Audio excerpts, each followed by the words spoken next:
दोस्तों, starlight classes exam study channel में आप सभी का हार्दिक स्वागत है मेरे प्यारे दोस्तों। यहाँ पर हम आपको आने वाले सीटेट दिसंबर 2023 के लिए गणित पेपर सेकंड से संबंधित ये हमारा क्लास फर्स्ट है। यहाँ पर हम आपको केंद्रीय शिक्षक पात्रता परीक्षा सीटेट दिसंबर 2023 के लिए गणित पेपर 2 यानी गणित पेपर सेकंड से संबंधित महत्वपूर्ण प्रश्नों पर हम चर्चा करेंगे। चलिए दोस्तों, किसी ने सही कहा है कि जो सच्ची मेहनत से बढ़ता है वही सफलता की सीढ़ी पहले चढ़ता है। चलिए स्टार्ट करते हैं अपने पहले प्रश्न से। पहला प्रश्न हमारे पास में क्या दिया हुआ है, यदि एक वर्गाकार कागज़ की दो आसन्न भुजाओं को क्रमशः 20% और 40% घटा दिया जाए तो नया क्षेत्रफल कितने प्रतिशत घट जाएगा।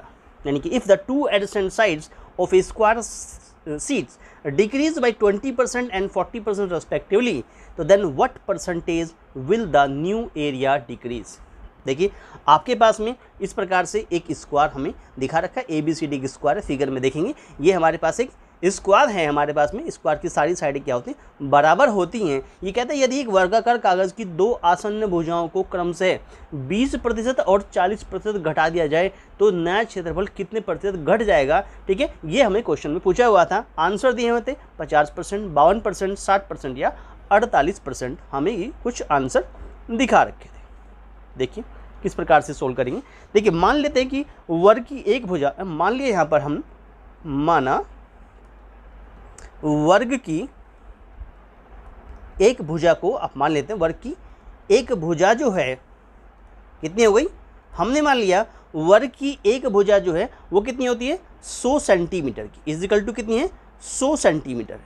मान लिया वर्ग की एक भुजा 100 सेंटीमीटर, तो इस हिसाब से जो क्षेत्रफल बनेगा वो कितना बनना चाहिए। क्षेत्रफल, वर्ग का क्षेत्रफल क्या होता है, भुजा की घात 2 होता है, यानी कि 100 मल्टीप्लाई बाई 100, यानी ये आपका क्या बन जाएगा, क्षेत्रफल बन जाएगा। इसकी मल्टीप्लाई कर दें तो 1 क्या कितनी आएगी, 1 2 3 4 10,000 कितना आ गया सेंटीमीटर स्क्वायर आपका आंसर बन जाएगा। तो ये हमारा वर्ग का क्षेत्रफल बन जाए। अगर हमने मान लिया कि वर्ग की एक भुजा 100 सेंटीमीटर, अब भुजाओं को 20% एवं 40% घटाने पर क्या प्राप्त होगा। यानी कि आपको अगर भुजाओं को, यानी कि इस प्रकार से यहाँ दिखें कि भुजाओं को क्या करेंगे, इट मीन्स 20% तथा कितना करेंगे 20% तथा 40% घटाने पर हमारे पास में जो भुजाएं हो जाएंगी कितनी हो जाएंगी। देखो हमारे पास में जो भुजाएं हो जाएंगी उन भुजाओं की वैल्यू कितनी बन जाएगी, तो वैल्यू बन जाएगी। देखो ये 100 थी, हमने 20% घटाई तो कितनी बन गई, ये भुजाएं कितनी बन गई, इट मीन्स 80 सेंटीमीटर। एंड और क्या बन जाएगी, और कौन सी बन जाएगी, अगर हम 40% घटाएंगे तो दूसरी बन जाएगी हमारे पास कितनी 60% बन जाएगी, यानी 60 सेंटीमीटर बन जाएगी हमारे पास, प्रतिशत नहीं सेंटीमीटर हमारे पास में वैल्यू बन जाएगी। तो ये बन जाएगी कितनी 60 सेंटीमीटर हमारे पास में वैल्यू बन जाएगी। तो ये कितनी बनेगी 60 सेंटीमीटर बनेगी। अब इस हिसाब से क्षेत्रफल क्या बैठेगा आपका, इट मीन्स इन दोनों की मल्टीप्लाई कर दीजिए, ये 80 मल्टीप्लाई बाई 60 कर दीजिए, तो कितना हो गया 8 छंग 48 हो गया, यानी 48 हमारे पास में 4800 इतने सेंटीमीटर स्क्वायर ये हमारा क्या बन गया, आंसर बन गया। ठीक है, इस प्रकार से हमारे पास क्या बन गया 4800 सेंटीमीटर स्क्वायर आंसर बन गया। तो क्षेत्रफल में कितनी कमी आई हमारे पास में, कि क्षेत्रफल में जो कमी आ गई वो हम कैसे निकालेंगे। क्षेत्रफल में जो कमी आ गई कितनी आ गई, देखिए हमारे पास पहले कितना था 10,000 सेंटीमीटर स्क्वायर था, अब जो निकला वो कितना होगा 4800 सेंटीमीटर हमारे पास में स्क्वायर निकला जो क्षेत्रफल हमारे पास में। तो क्या करेंगे, जो 10,000 आपके पास में पहले निकला था, ठीक है 10,000 जो निकला था उसमें से आप 4,800 क्या कर दीजिए, माइनस कर दीजिए, तो आपको आंसर क्या मिलेगा, इट मीन्स 5,200 जो है इतने सेंटीमीटर स्क्वायर जो है वो आपको आंसर प्राप्त हो जाएगा। अब आपको क्या करना है, प्रतिशत कमी निकालनी है कि कितने प्रतिशत की कमी आई है। प्रतिशत कमी आप जो निकालेंगे तो क्या करेंगे, प्रतिशत कमी कैसे निकलेगी कि जो 5,200 मिला है उसको डिवाइड बाय क्या कर देंगे 10,000 कर देंगे, कितने कर देंगे 10,000 कर देंगे और इनटू क्या कर देंगे 100 कर देंगे। तो यहाँ से ये दोनों जीरो, तो ये दोनों जीरो को काट देंगे, ये दोनों जीरो इन दोनों जीरो को काट देंगे, तो कितना आंसर आ गया हमारे पास में 52%। ये आपका क्या बन गया, ये आपका आंसर बन जाएगा कि 52% जो है ये आपका फाइनल आंसर बन गया। तो यानी बी पार्ट जो है वो आपका एक राइट आंसर क्या हो जाता, बन जाता है। बी पार्ट जो राइट आंसर जो है वो बन जाता है। क्लियर हुआ? इस प्रकार से इसको आप सोल्व कर सकते हैं। चलिए नेक्स्ट क्वेश्चन में चलते हैं।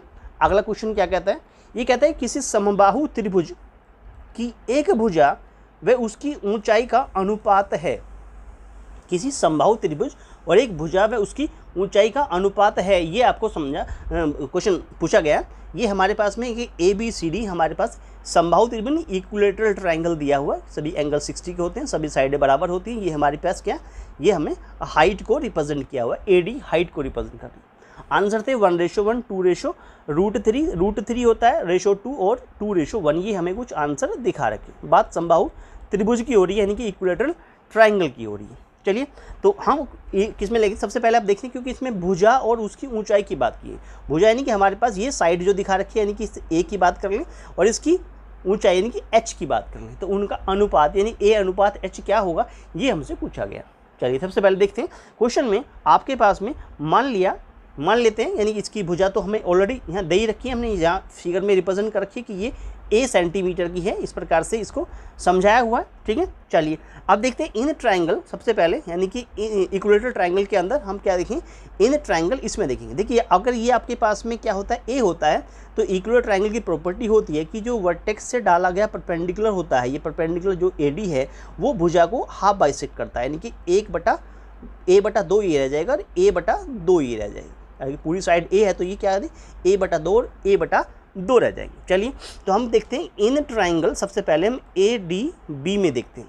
ये ABD में यानी इस वाले ट्रायंगल में, ये जो आपके पास में ABD ट्रायंगल है, इस वाले ट्रायंगल में आप देखते हैं, तो ABD में आप देखते हैं, इन ट्रायंगल ABD में आप देखेंगे, तो ABD में आपके पास में जो ट्रायंगल होगा ABD, इसमें आप देखेंगे तो AB ट्रायंगल में क्या मिलेगा आपको, देखिए क्या कहते हैं, इट मीन्स A का जो स्क्वायर होगा, A का स्क्वायर जो होगा, A से मतलब यहाँ पर जो हम देखेंगे कि जो AB का स्क्वायर होगा वो इजिकल टू प्राप्त हो जाएगा AD के स्क्वायर के प्लस ऑफ कितना, BD के स्क्वायर के इक्वल हो जाएगा। ठीक है, तो AB क्या आपका, AB आपका A है, is equal two of AD कितना है, H स्क्वायर हो जाएगा, और प्लस BD कितना है, BD है A/2 का स्क्वायर हो जाएगा, इस प्रकार से। तो ये वैल्यू बन क्या बनी, A स्क्वायर बन गई, इज इक्वल टू में क्या H स्क्वायर बन गया, प्लस कितना बन गया, A का स्क्वायर अपॉन क्या बन गया, 4 बन गया। आपको क्या निकालना है, H स्क्वायर निकालना है, तो हम क्या कर देंगे, A स्क्वायर माइनस ऑफ क्या कर देंगे, A स्क्वायर बटे 4 कर देंगे, एलसीएम ले लेंगे, 1 आ जाएगा। वैल्यू क्या बन जाएगी, H square is equal to इसका एलसीएम कितना बन गया, 4 बन गया, यानी कि 4A square minus of A square कर देंगे, तो ये वैल्यू किस में कन्वर्ट हो जाएगी, ये वैल्यू हो जाएगी 3A स्क्वायर अपॉन 4 बन जाएगी। हमें तो H निकालना है, H निकालेंगे तो अंडर द रूट कर देंगे, कितना बन जाएगा, 3A स्क्वायर अपॉन क्या कर देंगे, 4 कर देंगे। तो 3 यानी कि A का तो बाहर निकल आएगा, √3 अंदर रह जाएगा, और इसका क्या वैल्यू निकलेगा, 4 का 2 निकलेगा, हाइट निकल गई A√3/2। ये आपकी क्या बन गई, ये आपकी हाइट बन गई। हमें क्या चाहिए, भुजा और ऊंचाई का अनुपात चाहिए, भुजा अनुपात क्या चाहिए हमें, अपॉन ऊंचाई चाहिए, जो हमारी ऊंचाई निकल के आई है, H जो निकली है वो हमें चाहिए। तो भुजा तो हमारे पास A है ही, ऊंचाई जो निकली है वो निकली है A√3/2, इस प्रकार से, यानी ये वैल्यू बन जाएगी A×2/A√3, इस प्रकार से आप लिखेंगे तो ये दोनों कट गए। ठीक है, तो आंसर कितना आ गया, वैल्यू जो निकल के आ गई हमारे पास में कितनी आ गई, इट मीन्स 2/3 यानी 2/√3 जो है 2/√3 निकल के आएगी। इसका मतलब भुजा और ऊंचाई में जो अनुपात आ गया, भुजा और ऊंचाई में जो अनुपात आ गया, तो यहाँ लिख सकते हैं कि भुजा अनुपात ऊंचाई, यानी कि भुजा रेशो जो हमारे पास में ऊंचाई आ गई वो कितनी आ गई, इट मीन्स ये वैल्यू बन गई आपके पास में 2/√3, तो ये आपका क्या बन गया, फाइनल आंसर बन जाता है। तो ये हमारा बी पार्ट जो है वो राइट आंसर बन जाएगा। क्लियर हुआ? चलिए इस प्रकार से ये बहुत ही अच्छे क्वेश्चंस आपको यहाँ पर सिलेक्ट किए गए हैं। ठीक है, तो ध्यान से समझिएगा और ध्यान से करिएगा, आने वाले एग्जाम के लिए बहुत ही इंपॉर्टेंट होंगे। चलिए नेक्स्ट क्वेश्चन में चलते हैं। दिए गए चित्र में PS is equal to SQ is equal to SR, और एंगल जो PSQ आपके पास में है वो क्या दिया हुआ है, एंगल PSQ 54 डिग्री का है। एंगल X का मान ज्ञात कीजिए। यहाँ पर एक ये ट्राइंगल बना रखा, ट्राइंगल का नाम नहीं खोला गया, सिर्फ ट्राइंगल दिया हो। ट्राइंगल में क्या है कि आपके पास में जो PS लाइन है और ये SQ लाइन है और ये जो SR लाइन है, ये तीनों आपस में बराबर है, ये तीनों बराबर हैं। आंसर के रूप में दिए थे 72 डिग्री, 108 डिग्री, 36 डिग्री और 54 डिग्री। चलिए ऐसे क्वेश्चन को आप कैसे करेंगे, सिंपली आप इसमें सबसे पहले देखें कि इन ट्राइंगल, इसमें देखिए इसको आप क्या कर सकते हैं, इसको एंगल आप 1 मान लीजिए, ठीक है, और इसको एंगल 2 मान लीजिए। चलिए तो इन ट्राइंगल ऑफ कितना करें, इन ट्राइंगल ऑफ कौन सा, इट मीन्स PSQ में क्या दिया हुआ, देखो अगर PS साइड जो है वो SQ के बराबर है, ठीक है, तो एंगल 1 जो है वो 54 डिग्री का बन जाएगा। ये क्लियर होगा, क्योंकि एक आपका इसमें आइसोलेस ट्राइंगल बन गया, समद्विबाहु त्रिभुज बन गया ये वाला, तो यानी कि ये एंगल इस एंगल के बराबर होगा अगर आपके पास PS लाइन SQ के बराबर है, तो एंगल 1 54 का हो गया। चलिए इसी प्रकार से इन ट्राइंगल ऑफ SQR में देखेंगे, SQR में क्या देखेंगे, तो कि आपके पास में जो SQ लाइन है वो इजिकल टू SR के बराबर है। इसका मतलब एंगल आपके पास में जो X है वो इजिकल टू एंगल 2 के बराबर हो गया, यानी एंगल 2 को आप X कह सकते हैं। क्लियर हुआ। चलिए अब देखेंगे इन ट्राइंगल ऑफ, किस में देखेंगे, PQR में देखेंगे। ट्राइंगल में क्या होता है, angle P plus angle Q plus angle R मिल करके 180 डिग्री बनाते हैं, ये आप जानते हैं। तो एंगल P की वैल्यू कितनी है, 54 डिग्री है। एंगल Q कैसे बना है, एंगल 1 प्लस एंगल X से बना है, प्लस एंगल R कैसे बना, एंगल R मतलब एंगल 2 से बना है, ठीक है, इजिकल टू 180 डिग्री हो गया। अब इनकी वैल्यू रख दीजिए, ये हमने जो लेट किए थे उनको रख देंगे, 54 तो ऐसे कैसे ही रहेगा, ठीक है, प्लस एंगल 1 क्या बना, एंगल 1 की वैल्यू कितनी थी, 54 बनी थी, यानी इसको 54 रख दीजिए, ठीक है, प्लस ऑफ एंगल X ऐसे ही रहेगा, प्लस एंगल 2 किसके इक्वल है, एंगल 2 X के इक्वल है, ये भी एंगल X बन गया आपका, इजिकल टू 180 डिग्री बन जाता है। इस प्रकार से आपके पास में जो है ये वैल्यू प्राप्त हो जाती है। अब इनमें क्या करेंगे, आप इन दोनों को क्या करें, ऐड कर लेते हैं, 54 ऐड करेंगे तो ये कितना बन जाएगा, 108 हो जाएगा, 108 डिग्री तो ये बन गया, प्लस ये क्या है, ये 2x बन गया, ये क्या इतना, ये 180 डिग्री के बराबर हो गया। इसका मतलब यहाँ से आप 2x निकाल सकते हैं, तो 2x की वैल्यू कितनी आ गई, 180 माइनस ऑफ क्या कर दीजिए, 108 कर दीजिए, ये माइनस कर देंगे 108, 180 में से 108 माइनस करेंगे तो 72 आ जाएगा, तो ये 2x के इक्वल आ गया। हमें क्या चाहिए था, हमें तो x की वैल्यू चाहिए थी, तो x की वैल्यू निकालेंगे क्या, 72 अपॉन क्या कर देंगे, 2 कर देंगे, जो इसको 36 टाइम काट देगा। इसका मतलब x की वैल्यू जो आ गई वो 36 डिग्री आ गई, ये आपका x का फाइनल आंसर बन जाता है। क्लियर हो। चलिए C part is your right answer बन जाता है। क्लियर। चलिए आगे चलते हैं, नेक्स्ट क्वेश्चन में देखते हैं अगला क्वेश्चन क्या कहता है। देखिए कहता है कि किसी रोड की एक छड़, यानी किसी लोहे की रोड जो है, किसी लोहे की एक छड़ जो हमारे पास, ये लोहे की इस तरह की रोड दिखा रखी है, ये लोहे की एक छड़ को पुनः ढालते हुए उसके अर्धव्यास को 1/4 कर दिया जाता है। ये मेन पॉइंट है, 1/4 करना, 1/4 कर दिया जाता है। यदि उसका आयतन वही रहता है तो नई लंबाई हो जाएगी। क्या हो जाएगी, आंसर दिया, मूल लंबाई की 1/16 गुना हो जाएगी, मूल लंबाई की 16 गुना हो जाएगी, मूल लंबाई की 4 गुना हो जाएगी, या मूल लंबाई की 1/4 गुना हो जाएगी। इस प्रकार से आपको पूछा गया। देखिए आपका ये एक तरह से वो आपका रोड दिया हुआ, तो ये आपके पास में यहाँ से लेके यहाँ तक क्या होगा, डायमीटर होगा, और ये आपको क्या गई, इसको आप रेडियस कहेंगे। यानी ये आपके पास में एक गोला बन गया इस तरह से, और ये आपकी क्या बन गई, यहाँ से यहाँ तक ये रेडियस बन गई।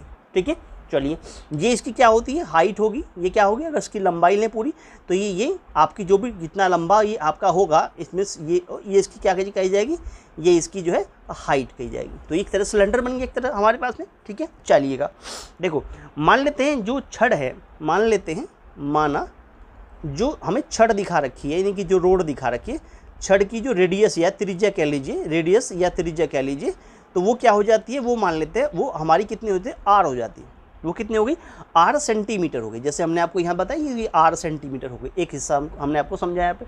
चलिए अब उसकी जो लंबाई हमारे पास में, लंबाई कह लीजिए, ऊंचाई कह लीजिए, जो हमारे पास में जो लंबाई है हमारे पास में वो कितनी हो जाती है, लंबाई को हमने मान लिया वो h सेंटीमीटर हो जाती है, h सेंटीमीटर हो जाती है। अब इसका आयतन क्या बन गया, इसमें आयतन मतलब इसका वॉल्यूम क्या बन जाएगा, छड़ का अगर बात करें तो क्योंकि सिलेंड्रिकल है तो वो फॉर्मूला होता है पाई आर स्क्वायर एच होता है, ये वैल्यू हो जाती है।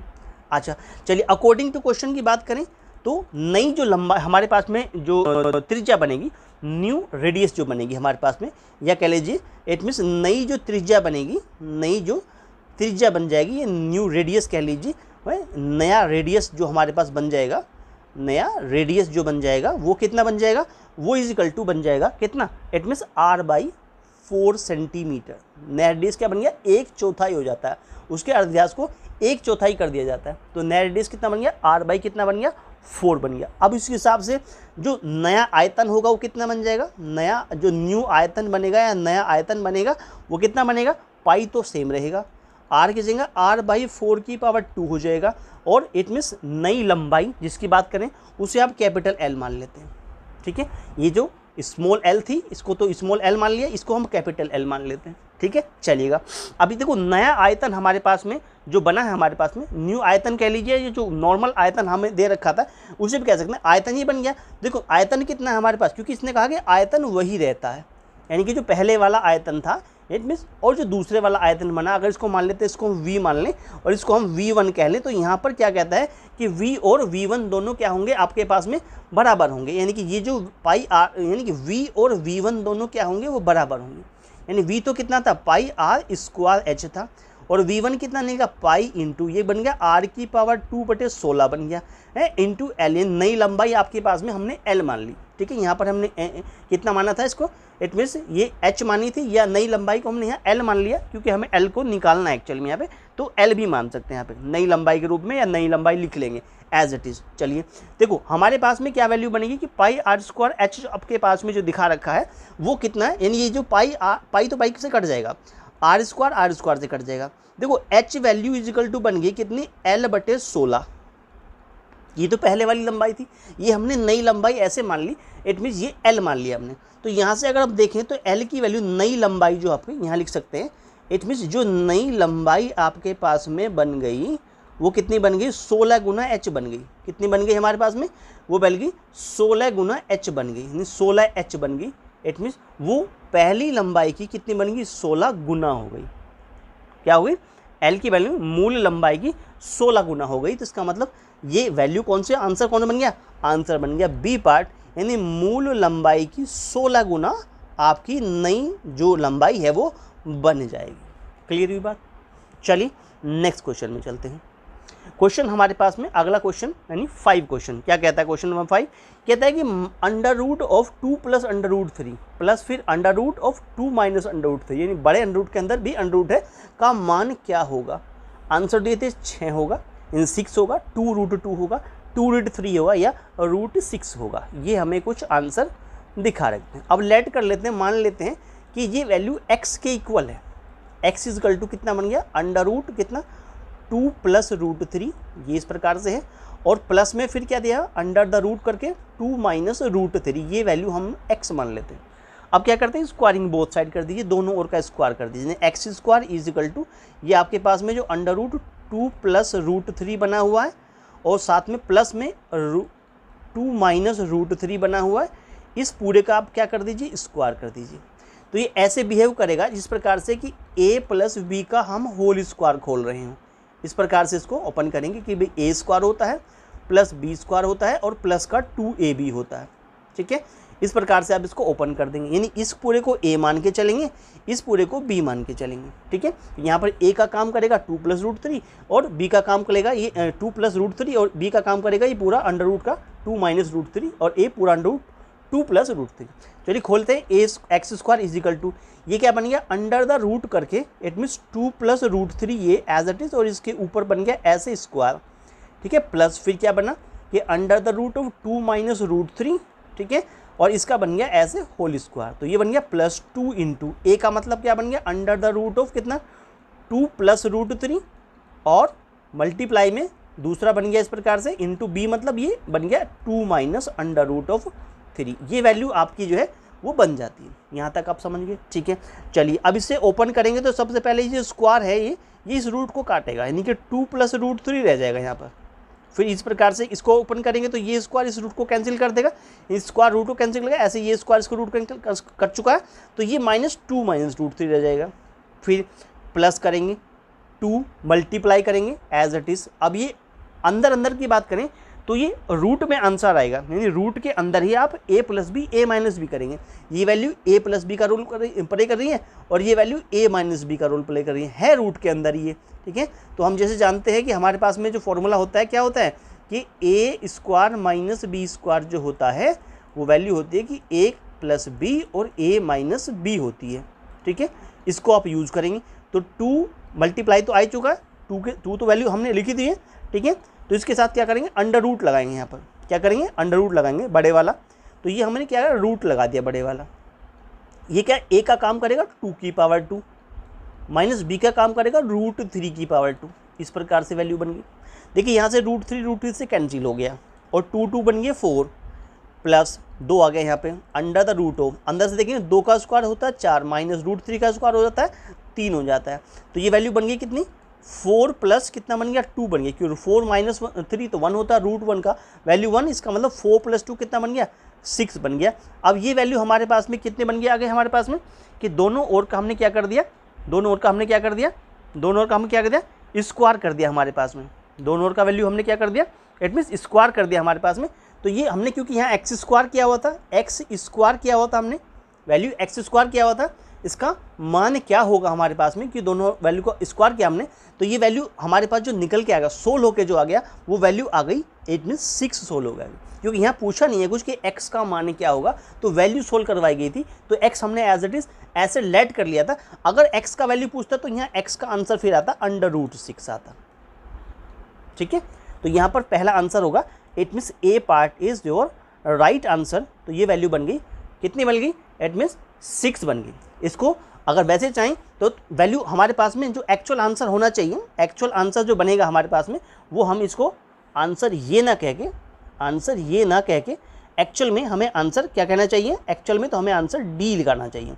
It means √6 is your right answer, क्योंकि हमने अगर x ये लेट किया है तो यानी कि x की वैल्यू हमें यहाँ एज इट इज़ मिली है, यानी x का आंसर ही √6 होगा, ठीक है।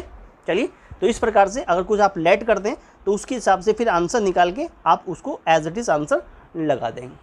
चलिए, तो आंसर क्या बन गया, √6 बन गया। नेक्स्ट क्वेश्चन में चलते हैं। क्या कहता है कि भुजा x इकाई वाले वर्ग का क्षेत्रफल आधार x इकाई वाले त्रिभुज के क्षेत्रफल के बराबर है, तो त्रिभुज का शीर्ष लंब क्या होगा, ये क्वेश्चन में पूछा गया। ये हमारे पास एक त्रिभुज बना हुआ है ABC, ये इसका आधार हो गया, ये इसकी क्या हो गई, ऊंचाई हो गई। ये आधार हो गया और ये इसकी ऊंचाई होगी। अब आधार मान लेते हैं, आधार हमारा x होता है, मान ली यहाँ से यहाँ तक, और ऊंचाई जो है वो हमारे पास कितनी हो गई, वो h हो जाती है। ये हमारे पास एक स्क्वायर है जो x साइड का है, यानी कि x इसकी क्या है, भुजा दिखा रखी है। चलिए, आंसर थे x इकाई, 2x इकाई या 3x इकाई या x/2 इकाई, ये हमें कुछ आंसर दिखा रखे। चलिएगा, देखिएगा, अगर इसमें देखें तो त्रिभुज का क्षेत्रफल क्या होता है, यानी कि इस प्रकार से जो त्रिभुज का क्षेत्रफल बनेगा, त्रिभुज का जो क्षेत्रफल बनेगा वो होता है 1/2 आधार गुना ऊंचाई, यानी कि आधार के साथ में ऊंचाई की मल्टीप्लाई कर दें तो त्रिभुज का क्षेत्रफल निकल आता है। चलिएगा, 1/2 आधार से मतलब यहाँ x से है, ऊंचाई से मतलब यहाँ h से है, तो त्रिभुज का क्षेत्रफल निकल के आ गया हमारे पास में, त्रिभुज का क्षेत्रफल निकल। अभी कहता है क्षेत्रफल तो बराबर हैं दोनों के। अब सबसे पहले इस त्रिभुज का क्षेत्रफल जो हमारे पास में निकल के आ गया, ये त्रिभुज का क्षेत्रफल निकल के आ गया। चलिएगा, अब हम निकालें कि वर्ग का क्षेत्रफल क्या होगा। वर्ग का क्षेत्रफल क्या निकलेगा हमारे पास में, ठीक है। तो ये क्या निकलेगा, ये तो त्रिभुज का था, इट मीन्स ये तो जो निकला है ये तो त्रिभुज का क्षेत्रफल निकला था। वर्ग का क्षेत्रफल होता है भुजा की घात 2 होता है, भुजा की पावर कितना होता है, इट मीन्स 2 होता है। भुजा कितनी है हमारे पास में, वर्ग की भुजा तो हमने क्या x ली हुई है, इसका मतलब ये आपका आंसर पर क्या बन गया, x² बन गया। अकॉर्डिंग टू क्वेश्चन क्या कहता है कि वर्ग का क्षेत्रफल और त्रिभुज का क्षेत्रफल दोनों कैसे हैं, आपस में बराबर हैं। यानी कि आपके पास में जो वर्ग का क्षेत्रफल है, हमारे पास में जो वर्ग का क्षेत्रफल है और क्या हुआ = में क्या बन जाएगा, त्रिभुज के क्षेत्रफल के बराबर हो जाएगी। ऐसा क्वेश्चन में दिया हुआ है, त्रिभुज का क्षेत्रफल बराबर हो गए। देखो वर्ग का क्षेत्रफल यहाँ एक्स स्क्वायर है, त्रिभुज का 1/2 multiply x multiply by H है, तो एक्स से एक्स कट गया, ये इधर हो गया क्रॉस मल्टीप्लाई, एच की वैल्यू आ गई 2x, क्या हो गई 2x इकाई कह लीजिए, क्या हो गया इकाई कह लीजिए, और यही हमारा क्या बन गया फाइनल आंसर बन जाता है। तो त्रिभुज का शीर्ष लंब यानी कि जो h हमारा शीर्ष लंब क्या है ऊंचाई यानी h जो है वो 2x इकाई आंसर बन गया, B part is your right answer बन जाता है। क्लियर हुआ? चलिए नेक्स्ट क्वेश्चन में चलते हैं। नेक्स्ट क्वेश्चन बहुत ही प्यारा क्वेश्चन है अपने आप में, बहुत ही अच्छा क्वेश्चन भी है अपने आप में, इंपॉर्टेंट लिख सकते हैं, ऐसे क्वेश्चन पेपर में आ जाते हैं। क्या कहता है क्वेश्चन में, कहा गया है कि 25 minus P square minus Q square minus 2pq का गुणनखंड क्या होगा। कुछ आंसर ऐसे दिखा रखे हैं, चलिए गुणनखंड करते हैं इसका, इसके फैक्टर करते हैं। क्या दिया हुआ 25 माइनस के साथ में पी स्क्वायर दिया, माइनस में क्यू स्क्वायर दिया, माइनस का 2pq दिया हुआ। अब इसमें क्या करते हैं, इसको जब सोल्व करेंगे तो 25 ये रख ले और इस पूरे में से माइनस कॉमन ले ले, तो P square plus of Q square और प्लस ऑफ कितना बन गया आपका 2pq बन जाएगा। अब ये क्या हुआ, ये a प्लस बी का होल स्क्वायर बन गया, क्या कौन सा ये बनी p प्लस q का होल स्क्वायर, इस प्रकार a प्लस बी टाइप बन गया हमारे पास, तो ये p प्लस q का होल स्क्वायर बन गया। अब यहाँ पे क्या करें 25 को 5 का स्क्वायर लिख दें और ये बन गया p स्क्वायर p प्लस आपका p प्लस q का जो है ये होल स्क्वायर बना हुआ, it means p plus q का होल स्क्वायर, इसको बना देंगे p प्लस q का होल स्क्वायर, तो ये लग गया a square minus B square type. जो हमारे पास क्या होता है A square minus B square क्या होता है, A square minus B square की वैल्यू होती है, एक बार आप जोड़ देते हैं ए प्लस बी कर देते हैं और एक बार आप माइनस कर देंगे यानी कि ए माइनस बी कर देते हैं इस प्रकार से। तो ये वैल्यू क्या बन जाएगी, ये 5 प्लस के साथ में क्या बन गया p प्लस क्यू बन गया। लेकिन जब माइनस आएगा तो साइन चेंज होगा कि आपके पास में जो अगली वैल्यू बनेगी हमारे पास में वो कितनी बन जाएगी, वो बनेगी आपके पास में 5 माइनस p माइनस क्यू बनेगी। तो क्या कर देंगे 5 माइनस p माइनस क्यू बन जाएगी और यही आपका क्या बन जाएगा फाइनल आंसर बन जाता है। देखें कौन सा पार्ट है इसका, p प्लस क्यू आपका 5 प्लस p प्लस क्यू, ये आपका यहाँ बना और 5 minus p minus Q, yes very good, यानी a is your right answer बन जाता है। इस प्रकार से आपका ये वैल्यू यानी a पार्ट राइट आंसर बन जाता है। दोस्तों अगर वीडियो अच्छा लग रहा हो तो वीडियो को लाइक करें, अपने दोस्तों में शेयर ज़रूर करें और starlight classes exam study channel को सब्सक्राइब ज़रूर करें मेरे प्यारे दोस्तों आने वाली वीडियो के लिए। चलिए नेक्स्ट क्वेश्चन में चलते हैं। क्वेश्चन नंबर 8 क्या कहता है, 33 1/2%, 4/15 तथा 0.35 में सबसे बड़ा कौन सा है।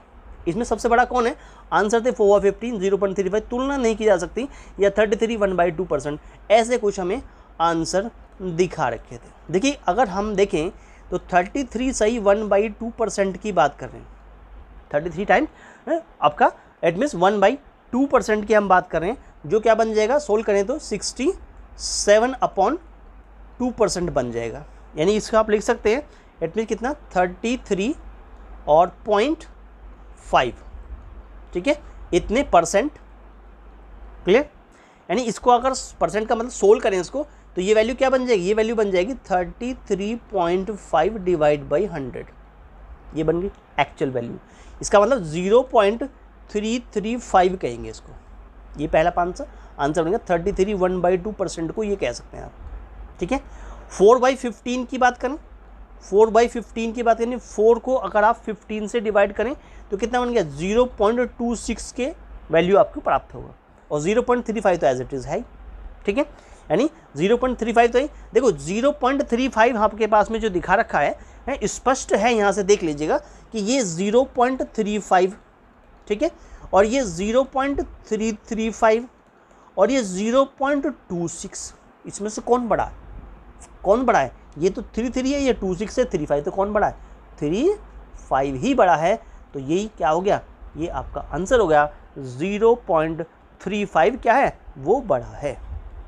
क्लियर हुआ, यही आंसर हो गया।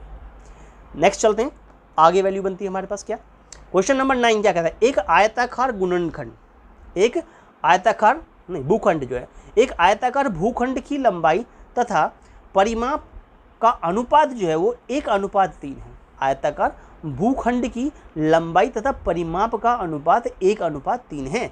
तो भूखंड की लंबाई और चौड़ाई के बीच का क्या अनुपात होगा, ये हमसे क्वेश्चन में पूछा गया। चलिए अब देखो हमारे पास में जो फिगर है, जो ABCD फिगर हमने लिया, तो इसकी जो लेंथ है वो उसको हम L मान लेते हैं कि इसकी जो लंबाई है वो भूखंड की वो L होती है, और जो चौड़ाई है यानी कि जो AB दिखा रखी है और आपकी CD दिखा रखी है, ये आपकी क्या होती है, ये आपकी चौड़ाई को हमने B मान लिया। अब इसको सॉल्यूशन करते हैं। आंसर कुछ दिए होते 2:1, 3:2, आंकड़े अपर्याप्त हैं या 1:2, ऐसे आंसर कुछ दिए हुए थे। अब मान लिया है जो भूखंड दिया हुआ हमारे पास या प्लॉट जो दिया हुआ है, ठीक है, या उसकी जो लंबाई, माना जो लंबाई है वो कितनी बन गई, L बन गई, और जो हमारे पास में चौड़ाई है वो कितनी बन गई, हमारी B बन गई। इस प्रकार से हमने देख लिया।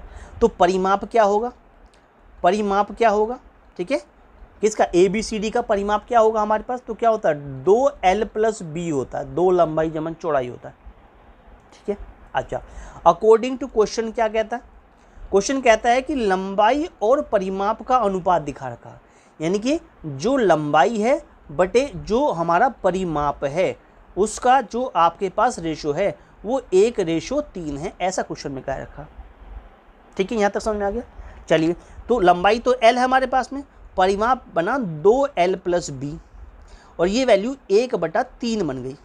इसकी क्रॉस मल्टीप्लाई कर लीजिएगा, आंसर बन जाएगा 3L = 2L + B। अब 2L को 2L + 2B बनेगा, 2L + क्या बनेगा, 2B बनेगा यहाँ पर, ठीक है। तो इस प्रकार से 2L + 2B बनेगा। इसको इधर ले जाइए, 3L में से 2L माइनस कर लीजिए, = 2B बन जाएगा। तो यहाँ से L = 2B बन गया। इस प्रकार से वैल्यू प्राप्त होगी, L = 2B बन गया। अगर हम क्या करें, L/B निकालें तो ये कितना बन गया, 2/1 बन गया, ठीक है। क्या बन गया, 2/1 हमें प्राप्त हो गया। इट मीन्स दैट्स कि L/B यानी कि लंबाई और चौड़ाई का जो रेशो है वो कितना निकल के आ गया, 2:1 निकल के आया। तो यही आपका क्या बन गया, फाइनल आंसर बन जाता है। 2:1 कहाँ पर दिया हुआ है, ए पार्ट में दिया हुआ है, 2:1 यही हमारा फाइनल आंसर बन जाएगा। चलिए नेक्स्ट क्वेश्चन में चलते हैं, क्वेश्चन नंबर 10। बहुत ही अच्छा क्वेश्चन है, स्टार्ट करने से पहले ही इंपॉर्टेंट लिख दीजिए, वेरी वेरी इंपॉर्टेंट, ठीक है। ऐसे क्वेश्चन एग्जाम में बहुत बार पूछे जाते हैं। क्या कहता है क्वेश्चन के अकॉर्डिंग, ये कहता है यदि A* B को A² + B² कह रहे हैं और A.B को A² - B² कह रहे हैं, तो आपको 5:2 और .25 का क्या वैल्यू बनेगा, ये हमें निकालना था, ठीक है। आंसर थे 225 बनेगा, 226 बनेगा, सी था 216 और डी पार्ट था 215 बनेगा। देखिए जो क्वेश्चन में हमें दिखा रखा है उसके अकॉर्डिंग हमारी वैल्यू क्या बनती, उसके अकॉर्डिंग हमारी वैल्यू बनती कि अगर A*B दिया हुआ है तो उसकी जगह आप A² + B² लिखेंगे, और अगर आपको A.B दिया हुआ है तो वहाँ वैल्यू बन जाएगी A² - B²। अब यहाँ पे देखें, सबसे पहले हम 5*2 को निकाल लेते हैं। 5*2 का मतलब है कि 5² और +2²। अब 5² तो होगी 25 और 2² कितने बनेंगे, ये होगी 4। इसका मतलब ये वैल्यू जो 5*2 चल रही है वो क्या निकल के आ गई, 5*2 का मतलब आ गया 29 आ गया आंसर। यहाँ पर तक समझ में आ गई बात। चलिए अब डॉट वाले में आते हैं। इसका मतलब 29.20 कितना 5 का क्या आंसर बनेगा इस फॉर्मूले के आधार पर। तो क्या बनेगा, ये वैल्यू बनेगी 29 का स्क्वायर -25 का स्क्वायर, ये वैल्यू बननी चाहिए इस फॉर्मूले के आधार पे। इसका आंसर ये बनेगा, ठीक है। अब इसको सोल्व करें, कैसे करें, देखो ये वैल्यू बन गई किसने, इसको फॉर्मूला लगाएंगे A² - B² का, स्क्वायर खोलने की ज़रूरत नहीं है, A + B और A - B से इसे सोल्व कर देंगे। अब इसका आंसर क्या बना, देखो 29 + 25 और क्या बन गया 29 - 25। अब 29 और 25 को क्या कर देंगे, ऐड कर देंगे, ये तो बन गया 54, ठीक है। और ये कितना मल्टीप्लाई बाई क्या, 29 में से 25 माइनस कर, ये बन गया 4, तो इसकी मल्टीप्लाई कर दी हमने, क्या बन गया 216 आंसर आ गया, ठीक है। यही आपका क्या बन गया, राइट आंसर बन गया कि अगर आप 29.25 को सोल्व कर रहे हैं तो वो वैल्यू यानी 5 आपका इसमें *2 और आपका .25 सोल्व करेंगे तो आंसर बनेगा 216। ये आपका C part is your right answer बन जाता है। दोस्तों अगर वीडियो अच्छा लग रहा हो तो वीडियो को लाइक ज़रूर करें, अपने दोस्तों में शेयर ज़रूर करें, जिससे आने वाला दिसंबर CTET का जो दिसंबर का एग्ज़ाम होगा उसमें बहुत अच्छा कर पाएँ। और starlight classes exam history channel को सब्सक्राइब ज़रूर करें मेरे प्यारे दोस्तों आने वाली वीडियोज़ के लिए। चलिए नेक्स्ट क्वेश्चन में चलते हैं। क्वेश्चन नंबर 11 बहुत ही अच्छा क्वेश्चन अपने आप में, इसे भी आप वेरी इंपॉर्टेंट या वेरी इंपॉर्टेंट लिख सकते हैं, क्योंकि ये बहुत ही अच्छा क्वेश्चन है, बहुत प्यारा क्वेश्चन है। इस तरह के क्वेश्चन काफ़ी बार पूछे गए हैं। क्या कहता है, 13 की पावर 2003 में इकाई के स्थान पर क्या आएगा। 13 की पावर 2003 में इकाई के स्थान पर क्या आएगा, 3 आएगा, 7 आएगा, 9 आएगा या 1 आएगा। देखिए सोल्व करते हैं। ऐसे क्वेश्चनों को अगर आ जाएं तो आप कैसे सोल्व करेंगे। सबसे पहली जो बात आपको ध्यान रखनी है वो क्या करना है कि जो पावर है, जो पावर दिखा रही है, जैसे 2003 ये पावर है हमारे पास में, 2003 आपको ये पावर दिखा रखी है हमारे पास में। तो इस 2003 पावर को आप क्या कर दीजिए, जो वैल्यू हमारे पास 2003 जो दिखा रखी है, इस पावर को क्या करेंगे, इट मीन्स 4 से डिवाइड कर दो। अब 4 पंजा तो क्या बन गया, 20 बन गया। ठीक है, कट गया पूरा पूरा। ठीक है, उसके बाद में आप क्या कर दीजिए, इट मीन्स एक 0 लगा दीजिए। चलिए आगे आप 3 ही उतारेंगे। ठीक है, तो ये भी 0 लग गया आपका। तो शेष क्या बचा फिलहाल, अभी 3 बचा। क्या बचा यहाँ पे, इट मीन्स 3 बचा। यानी इसे आप लिख सकते हैं कि जो 2003 आपके पास बना हुआ है, यानी जो आपके पास में 2003 बना हुआ है, ये जो 2003 बना, इसे आपने कहा 4 गुना कितना, 500, 2000 बन गया, प्लस इसमें 3 और जोड़ दिया। ऐसे लिख सकते हैं, ऐसे लिख सकते हैं। इसका मतलब 13 की पावर थी 2003, उसे आपने कैसे लिख दिया, 4 गुना 500 और प्लस 3 लिख दिया। ऐसे बन गया आपका। चलिए अब इसमें जो प्लस 3 बना है उसे आप लेंगे, बस 13 की पावर क्या लेंगे, इट मीन्स 3 लेंगे। यानी 13 इकाई के अंक की बात कर रहे हैं हम, तो में इकाई का अंक क्या होगा, तो इकाई के अंक की बात करेंगे तो इसका मतलब 13 की पावर जो 3 में इकाई का अंक क्या होगा, 13 की पावर 3 में इकाई का अंक क्या होगा। इकाई का अगर हमें अंक निकालना है तो हम क्या करते हैं, 13 की 3 बार मल्टीप्लाई कर लें, या फिर आप कर लें इस इकाई के अंक को पकड़ लो और इसी की 3 बार मल्टीप्लाई कर दो। 3 3 9 27। ठीक है, तो 7 बनेगा हमारे पास में। और वैसे मल्टीप्लाई करते हैं अब तो आपको क्या बनेगा, 2197 मिलेगा। तब भी आप देखेंगे इकाई का अंक क्या है, इकाई का अंक है 7। तो यहाँ क्या बन गया, इट मीन्स इकाई का जो अंक आपको प्राप्त हो गया, इकाई का जो अंक प्राप्त हो गया वो वैल्यू बन गई 7 इज़ योर राइट आंसर। इस प्रकार से आप इसे सोल्व कर सकते हैं। तो आपका बी पार्ट जो है वो राइट आंसर जो है वो बन जाता है। B part is your right answer value बन जाती है। चलिए नेक्स्ट क्वेश्चन में चलते हैं। क्वेश्चन नंबर 12 क्या कहता है हमारे पास में, क्वेश्चन 12 कहता है कि एक पूर्ण घन संख्या प्राप्त करने के लिए 68600 को किस सबसे छोटी संख्या से गुणा किया जाना चाहिए हमारे पास। यानी 68600 हमारे पास में वैल्यू दिखा रखी है।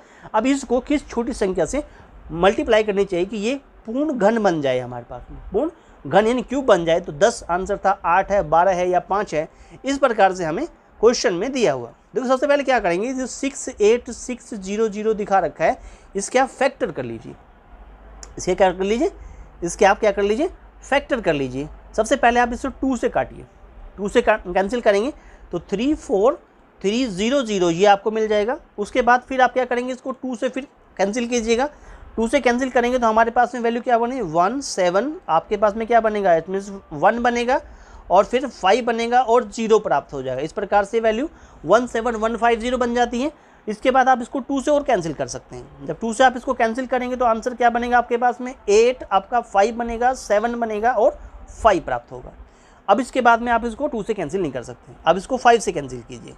जब 5 से कैंसिल करेंगे तो आपको वैल्यू बनेगी 1, 7 और 1 और आपको कितना बनेगी, 5 प्राप्त होगी हमारे पास में। इसको फिर 5 से कैंसिल करेंगे, 5 से कैंसिल करेंगे तो इसकी वैल्यू कितनी बनेगी, 343 निकल के आएगी। अब इसको 5 से कैंसिल नहीं करेंगे, अब इसको सीधा 7 से कैंसिल करेंगे। 7 4 जा और 7 9 जा करेंगे, फिर 7 से कैंसिल करेंगे तो ये वैल्यू 7 टाइम कैंसिल होगी हमारे पास में, और 7 को करेंगे तो ये आपकी क्या होगी, 1 टाइम कैंसिल होगी। यानी हमने यहाँ देखा कि 68600 जो बना हुआ है आपके पास में, ये 2 की 3 बार और 5 की 2 बार और 7 की 3 बार से कैंसिल होता है। यानी हमें क्या बात कर रहे हैं, पूर्ण घन की बात कर रहे हैं।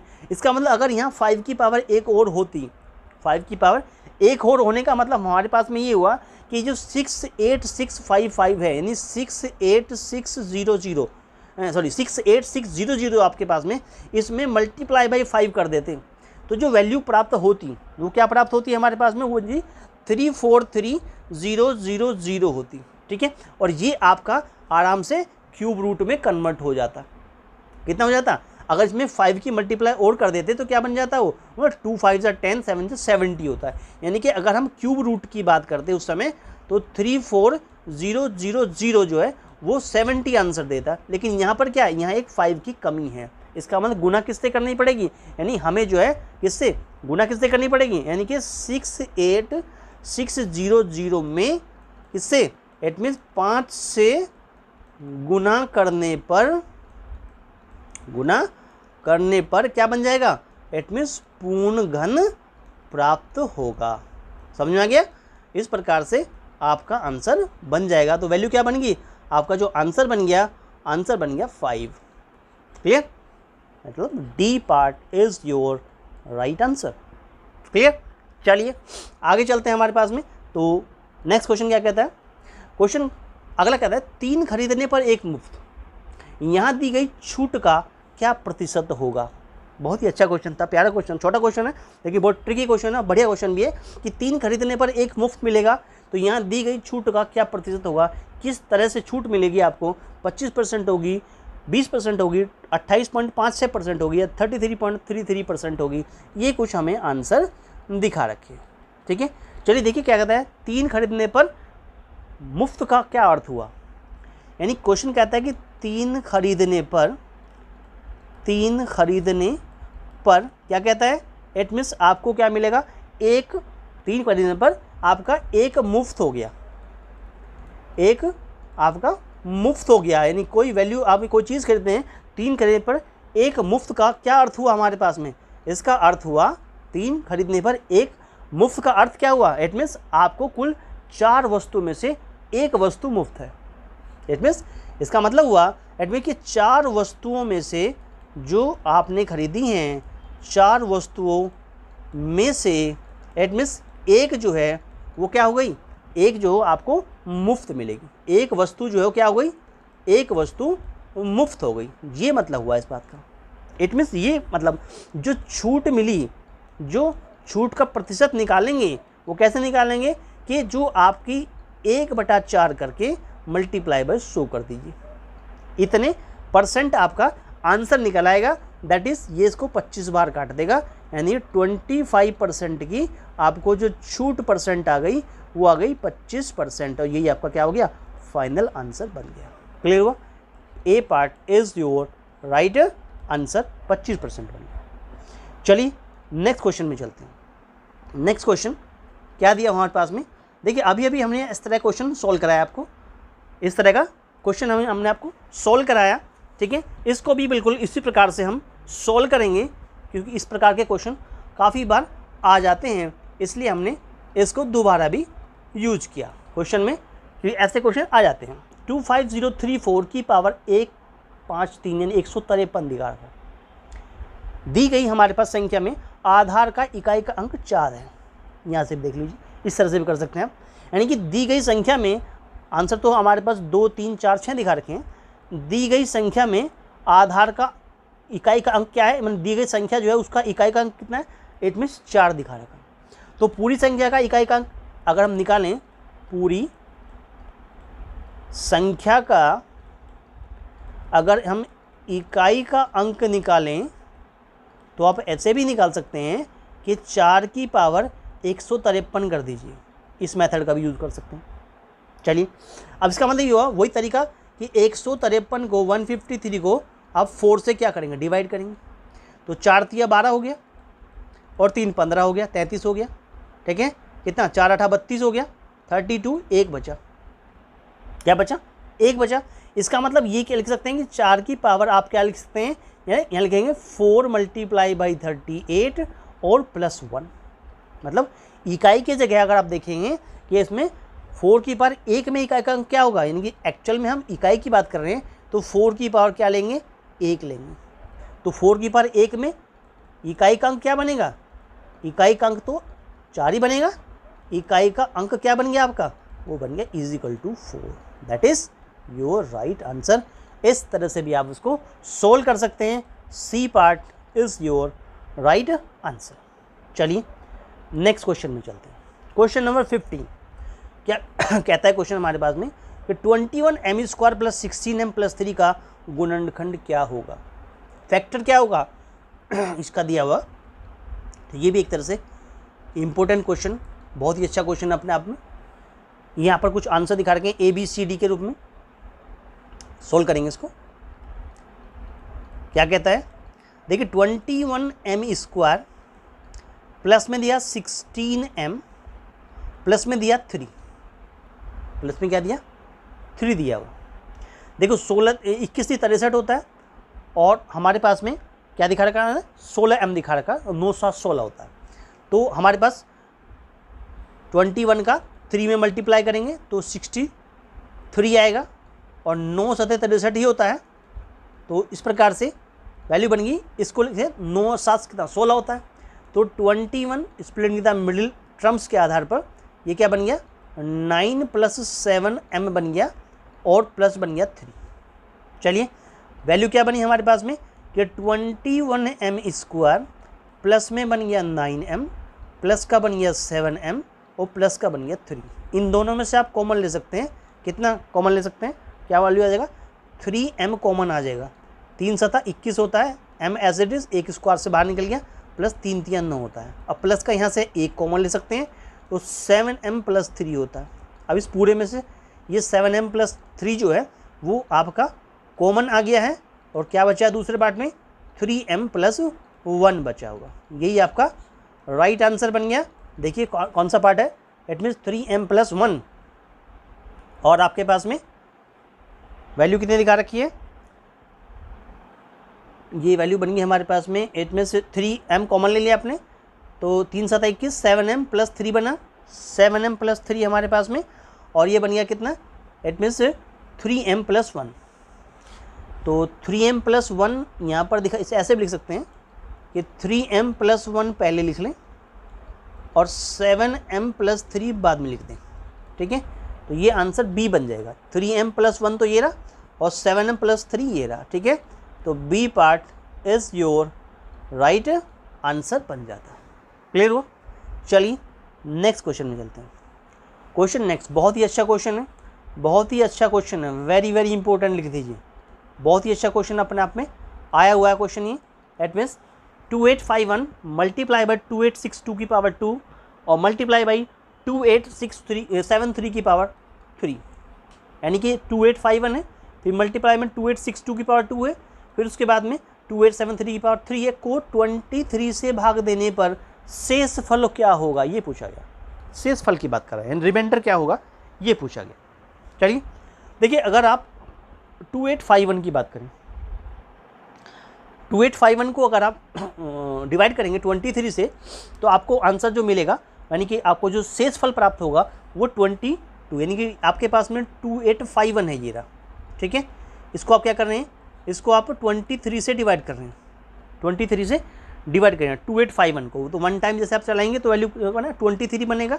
ठीक है, तो क्या बनेगा आपके पास 5 और ये फिर 55 हो गया। तो यहाँ से आप इसको 2 टाइम और दिए तो आप 12 के ना 40 होता है, फिर आपको क्या बनेगा 9 बनेगा, वैल्यू 1 आप उतार लेंगे और उसके बाद में आप इसको 3 टाइम चलाएंगे, कितना बनेगा 69, तो क्या बनेगा 22 बचेगा। शेष फल बच गया 22, यानी पहले केस में आपके पास शेष फल क्या बचा 22 बचा। ठीक है, चलिए इसके लिए बना, यानी 2851 के लिए।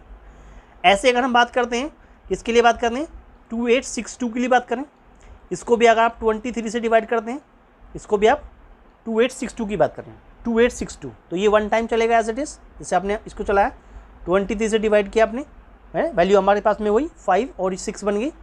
फिर हम इसको वही 2 टाइम चलाएंगे, दैट इज 246 बन जाएगी। आपके पास में वैल्यू क्या बनेगा, आपके पास 1 0 बनेगा और 2 उतार लेंगे तो 102 बन गया हमारे पास में। अब चला देंगे कितना 4 टाइम चला देंगे, 23 का 92 होता है 92। ठीक है, तो वैल्यू बन गया 10। तो क्या बना इट मीन्स रिमाइंडर बना 10। ये रिमाइंडर यहाँ पर बन गया, ये रिमाइंडर यहाँ पर बन गया। चलिए अब बात आती है 2873 की।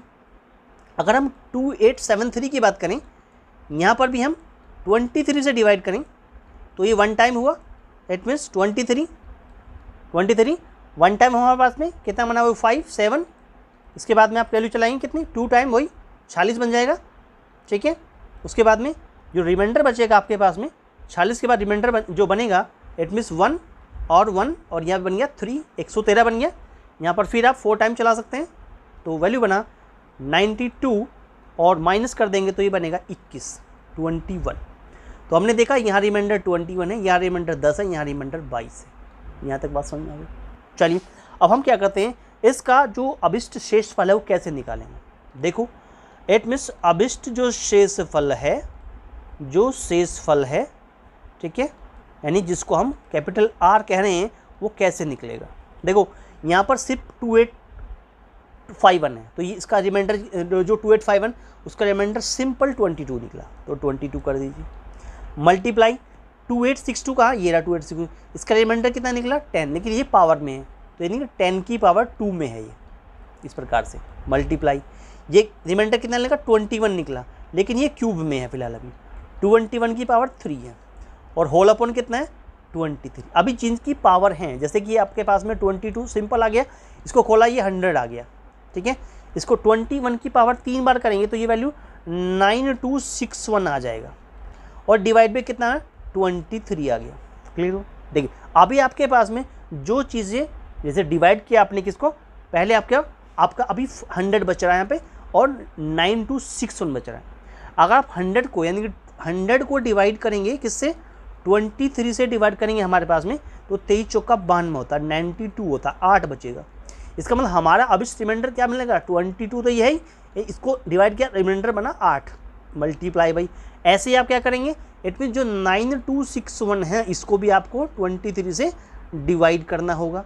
अब 23 से डिवाइड करेंगे इसको भी तो कितना आ जाएगा 4 आएगा, कितना आएगा 9, 92 हो गया, कुछ नहीं बचा, 0 लगा लिया, 6 उतारा 1 उतारा तो वैल्यू कितनी बन गई हमारे पास, 2 टाइम चला सकते हैं, कितना बन गया हमारे पास 46 बन गया और आंसर बन गया 15, यानी यहाँ रिमाइंडर बना 15, 15 रिमाइंडर बना तो ये अब रिमाइंडर रह गया 15 और डिवाइड पे कितना होगा 23। समझिए क्वेश्चन कैसे करना है। ठीक है, इतना प्राप्त होने के बाद में अब आपको 22 गुना 8 गुना क्या करना है 15 करना है। इनकी मल्टीप्लाई करेंगे तो 2640 पड़ेगा और डिवाइड पे करेंगे 23 तो इसका आंसर प्राप्त होगा आपको कितना, इसको जब 24 आपका 2640 यानी कि आपके पास में जो 2640 है अगर आप इसको क्या करते हैं 23 से डिवाइड करते हैं, 23 से डिवाइड करते हैं तो पहले एक 1 टाइम करेंगे 23 आ जाएगा।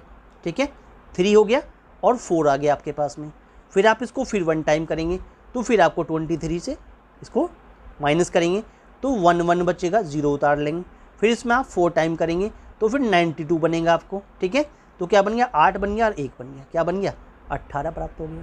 क्या बना 18 प्राप्त हुआ, यानी इसका आंसर बन गया एक्चुअल में 114 टाइम्स 18 अपॉन कितना 23, ये बन गया हमारे पास इसका आंसर।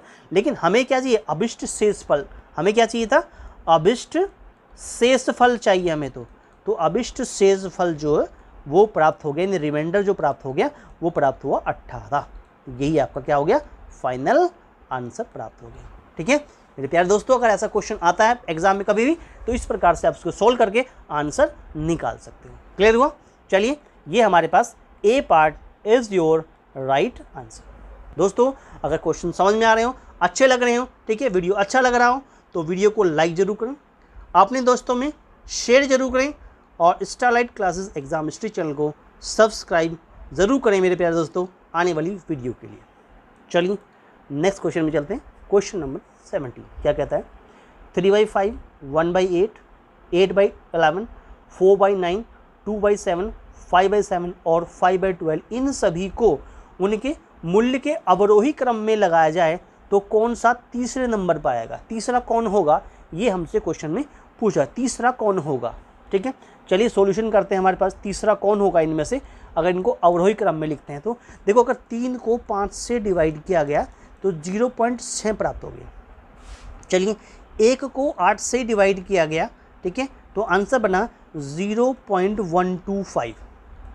यहाँ तक बात समझ में आ गई, आंसर बन गया 0.125। उसी के बाद अगर देंगे 8 को 11 से डिवाइड करें, 8 डिवाइड बाई 11 करें तो 0.727 के आसपास आंसर बनेगा। ऐसे अगर 4 को 9 से डिवाइड करें तो 0.44 आंसर आएगा। ऐसे अगर 2 को 7 से डिवाइड करें तो आंसर आपको 0.285 मिलेगा। ऐसे अगर आप 5 को 7 से डिवाइड करें तो आपको आंसर 0.714 प्राप्त होगा। अप्रोक्सीमेट ये आपको आंसर जो है वो मिल जाएंगे। जब इतने आंसर आपको मिल जाएंगे उसके बाद कौन बचा हुआ, उसके बाद बचा हुआ 5/12, यानी 5 को अगर 12 से डिवाइड करते हैं तो आपको जो आंसर बनेगा 0.416 प्राप्त होगा। अब अवरोही क्रम की बात कर रहा है, किसकी बात कर रहा है, इट मीन्स अवरोही क्रम की बात कर रहे हैं। तो इसका जो अवरोही क्रम होगा उस अवरोही क्रम को देख लेते हैं। अवरोही क्रम में सबसे पहले देखिएगा यहाँ पर क्या बनेगा, जो सबसे आपके पास में वैल्यू है 0.727, ठीक है, 727 ग्रेटर होगा किससे, 0.714 से, ग्रेटर होगा 0.6, ग्रेटर होगा 0.44 और ग्रेटर होगा 0.416 और ये ग्रेटर होगा किससे, इट मीन्स 0.285 और ये ग्रेटर होगा 0.125।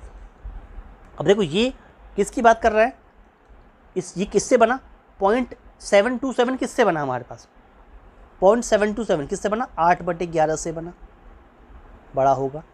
0.714 किससे बना, 0.714 किससे बना, 5/7 से बना, 5/7 आ गया जी, ठीक है, 7 आ गया, ग्रेटर होगा। आगे बात करते हैं 0.6 किससे बना, 0.6 बना हमारे पास 3/5 से, ठीक है, ग्रेटर होगा। आगे कितनी वैल्यू बनेगी, 4/9 आ जाएगी। आगे जो वैल्यू आएगी वो 5/12 से आई है, ठीक है, ये 5/12 से आई है ये वाली वैल्यू, और ये वाली वैल्यू किससे आई, 5/12 2/7 से आई है, और फिर वैल्यू आई है 1/8 से वैल्यू बनी। तो हमें क्या, हमें से कौन सा तीसरा होगा, ठीक है, हमें क्या तीसरा कौन सा होगा, तीसरा वैल्यू कौन सा होगा, थर्ड वैल्यू कौन सी होगी, तो तीसरी वैल्यू कौन है, तीसरी वैल्यू है 3/5 वैल्यू, 3/5 वैल्यू तीसरी वैल्यू होगी। यही आंसर बन गया 3/5। B part is your right answer बन जाता है बी पार्ट। क्लियर हुआ। चलिए नेक्स्ट चलते हैं क्वेश्चन नंबर 18 में। क्वेश्चन 18 क्या कहता है, ये कहता है कि यदि x + y को 23 कहा जाए और xy को 126 कहा जाए तो x² + y² का मान क्या होगा। आंसर में थे 250 होगा, 277 होगा, 340 या 345 होगा, ऐसे कुछ हमें आंसर दिखा रखे हैं। देखो हमें जो दिया हुआ क्वेश्चन में उसे नोट कर लेते हैं। क्या दिया हुआ है कि हमें दिया हुआ कि x + y की जो वैल्यू है वो 23 दिखा रखी है, और क्या दिया, एक्स वाई की वैल्यू जो है वो 126 दिखा रखी है, ऐसा क्वेश्चन में दिया हुआ। देखो अब हम जानते हैं कि अगर हम वैल्यू देखें तो क्या होता है हमारे पास में कि जो x + y का स्क्वायर होता है वो हमारे पास x² + y² + 2xy होता है। यानी यहाँ से अगर देखें तो हमारे पास में x प्लस जो y का स्क्वायर होता है वो कितना होता है, x² होता है प्लस y² होता है और प्लस का 2xy होता है। ये फॉर्मूला बन गया हमारे पास में। हमें तो x² + y², हमें तो इतनी वैल्यू चाहिए। यानी कि अगर x² + y² की वैल्यू निकालनी है तो हम क्या करेंगे, x + y के जो स्क्वायर है उसमें से 2xy माइनस कर देंगे। अब x + y की वैल्यू तो 23 दिखा रखी है, इसका कर दीजिए स्क्वायर, -2 इंटू और 126 में कर दीजिए मल्टीप्लाई। ऐसा क्वेश्चन में बना हुआ। चलिए अगर हम 23 का स्क्वायर करते हैं तो आंसर बनेगा 529 माइनस, अगर 126 गुना 2 की मल्टीप्लाई करेंगे तो 252 में कन्वर्ट हो जाएगा। यानी ये वैल्यू बन रही है x² + y² की वैल्यू बन रही है। अब 529 में से आप इसको माइनस कर दीजिए तो x² + y² की जो वैल्यू बन गई वो 277 प्राप्त हो गई, और यही आपका क्या बन गया, आंसर बन जाता है। क्लियर हुआ। B part is your right answer. दोस्तों अगर वीडियो अच्छा लग रहा हो वीडियो को लाइक ज़रूर करें, अपने दोस्तों में शेयर ज़रूर करें, और starlight classes exam study channel को सब्सक्राइब ज़रूर करें दोस्तों आने वाली वीडियो के लिए। नेक्स्ट क्वेश्चन में चलते हैं। अगला क्वेश्चन क्या कहता है, ये कहता है कि एक त्रिभुज के तीनों कोणों का अनुपात 2:3:4 है, त्रिभुज के तीनों कोणों की माप क्या होगी। ऐसे कुछ हमें आंसर दिखा रखे हैं क्वेश्चन में। देखिए मान लेते हैं कि माना जो कोण आपके पास में हो जाएंगे वो कितने हो जाएंगे। देखो ये 2x हो जाता है, मान लेते हैं ये वाला 2x हो जाता है, एक क्या हो जाता है 3x हो जाता है, ये वाला 3x हो जाता है इस ट्रायंगल ABC की बात करें, और एक हो जाता है 4x, यानी ये वैल्यू ये एंगल 4x हो जाता है। यहाँ तक समझ आ गया, ठीक है। वी नो, हम जानते हैं कि त्रिभुज के तीनों कोणों का योग, यानी कि इन ट्रायंगल ऑफ ABC में देखें तो angle A plus angle B plus angle C और मिल करके क्या बनाएंगे 180 डिग्री बनाएंगे, यानी कि 2x plus of 3x plus 4x मिल के 180 डिग्री बनाएंगे। इनको जोड़ दें तो 4 3 7 और 2 कितना बन गया हमारे पास 9x बन गया। ये वैल्यू 180 के बराबर हो गई। इसका मतलब x की वैल्यू जो है वो 180 बटे कितना बन गया 9, 9 दूना 18 होता है, 20 आ गया। x का आंसर आ गया 20 डिग्री। तो हमारे जो कोणों की माप हो जाएगी, कोणों की जो माप हो जाएगी वो कितनी हो जाएगी हमारे पास में, क्या हो जाएगी। देखो पहला हमारा 2x था, इसका मतलब क्या बना कि 2 × 20 यानी एक तो हो गई 40, ठीक है। दूसरा हमारे पास एंगल क्या था, एट मीन्स एक एंगल था 3x यानी 3 × 20 यानी एक हो गई 60। अगला एंगल हमारे पास में क्या था, एट मीन्स वो था 4x यानी 4 × 20 कर दें तो कितने हो गए 80 हो गई। इसका मतलब जो हमारे कोणों की माप निकल के आई है, कोणों की जो माप निकल के आई है वो कितनी निकली है, वो निकली है 40 डिग्री, कोमा 60 डिग्री और कोमा 80 डिग्री। ये आपका क्या बन गया, फाइनल आंसर बन गया। देख लीजिए 40 डिग्री, 60 डिग्री और कितना 80 डिग्री। 40 60 80 पहले पार्ट में दिया हुआ 40 60 80। A part is your right answer बन जाता। क्लियर हुआ। चलिए नेक्स्ट क्वेश्चन में चलते हैं, क्वेश्चन नंबर 20 में। क्वेश्चन नंबर 20 बड़ा अच्छा क्वेश्चन है, बड़ा ही अच्छा क्वेश्चन है। एट मीन्स बहुत ही अच्छा क्वेश्चन दिखा रखा है। ये क्या कहता है, यदि ₹57834 के लाभांश को मीना, उर्मिला और वैशाली के बीच 3:2:1 के अनुपात में बांटना हो तो उर्मिला की बात कर, उर्मिला के हिस्से का पता लगाइए। उर्मिला को कितना मिलेगा ये पता लगाना था हमारे पास में। तो ये कुछ आंसर हमारे पास दिखा रखे हैं 192811 17350 23133 या 19278 जो है ये कुछ आंसर हमें दिखा रहे हैं। तो लाभांश में उर्मिला का हिस्सा, अगर हम इस अनुपातिक योग की बात करें, पहले अनुपातिक जो योग हमारे पास में प्राप्त होगा इट मीन्स वो कितना होगा। देखो 3 + 2 + 1 कितना बन गया, 3 2 5 1 6 बन गया, अनुपातिक हो गया 6। बात की उर्मिला की बात, उर्मिला हमारे पास देखो मीना, उर्मिला और वैष्णव, उर्मिला का हिस्सा कौन सा 2 वाला, यानी उर्मिला 2 रेशो में आती है। इट मीन्स लाभांश में उर्मिला का हिस्सा कितना बनेगा, जो हमारा लाभांश होगा, लाभ जो प्राप्त होगा हमारे पास में जो है उर्मिला का हिस्सा कितना होगा, उर्मिला का जो हिस्सा होगा वो कितना होगा। देखो उर्मिला का जो हिस्सा प्राप्त होगा वो इक्वल टू होगा 2/6 गुना कितना पैसा हमारे पास में, जो टोटल रुपीज़ है वो कितना 57834 है, 57834 हमारे पास में है। तो इस प्रकार से इसको सोल्व कर लेंगे। सोल्व करने के बाद आंसर बनेगा ₹19 इट मीन्स 278। ये आपका फाइनल आंसर होगा। ये आपका वैल्यू बन जाएगा जिसको 3 बार काट लेंगे और 3 इसको सीधा 19 इट मीन्स 278 बार काटेगा। ठीक है, तो इस प्रकार से ये वैल्यू प्राप्त हो जाएगी। इस प्रकार से आंसर बन गया D part is your right answer आपका बन जाता है। तो डी पार्ट जो है आपका एक राइट आंसर बन जाएगा। तो इस प्रकार से हमारा डी पार्ट जो है वो राइट आंसर बन गया। क्लियर हुआ। चलिए नेक्स्ट क्वेश्चन में चलते हैं। नेक्स्ट क्वेश्चन 21 क्वेश्चन की बात कर रहे हैं। 21 क्या कहता है, एक त्रिभुज की तीनों भुजाओं की लंबाई क्रम से 5 सेंटीमीटर, 4 सेंटीमीटर और √41 सेंटीमीटर। त्रिभुज का क्षेत्रफल क्या होगा।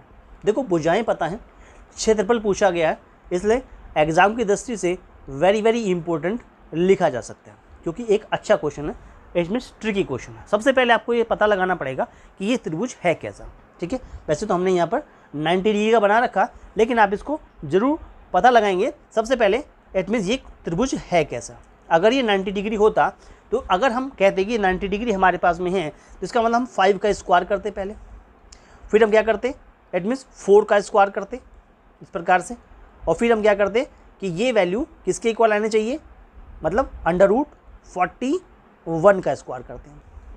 तो अगर ये बराबर है आपस में तो ये क्या होगा, राइट एंगल ट्रायंगल बन जाएगा। देखो 25 बन गया, प्लस ये क्या बना 16 बन गया हमारे पास में, और इसका टू ये क्या होता है, ये हटाएंगे तो कितना 41 ही होता है, ठीक है। यस, इट मीन्स क्या बन गया, it means triangle ABC is a क्या है, इट मीन्स राइट एंगल्ड आपका ट्रायंगल बन जाता है।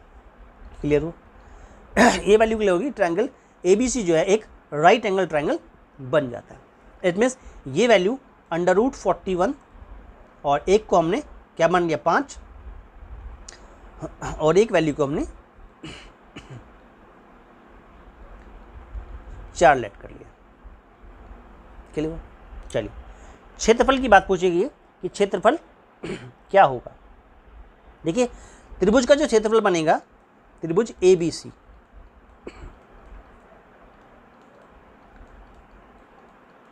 1/2 बेस इंटू हाइट,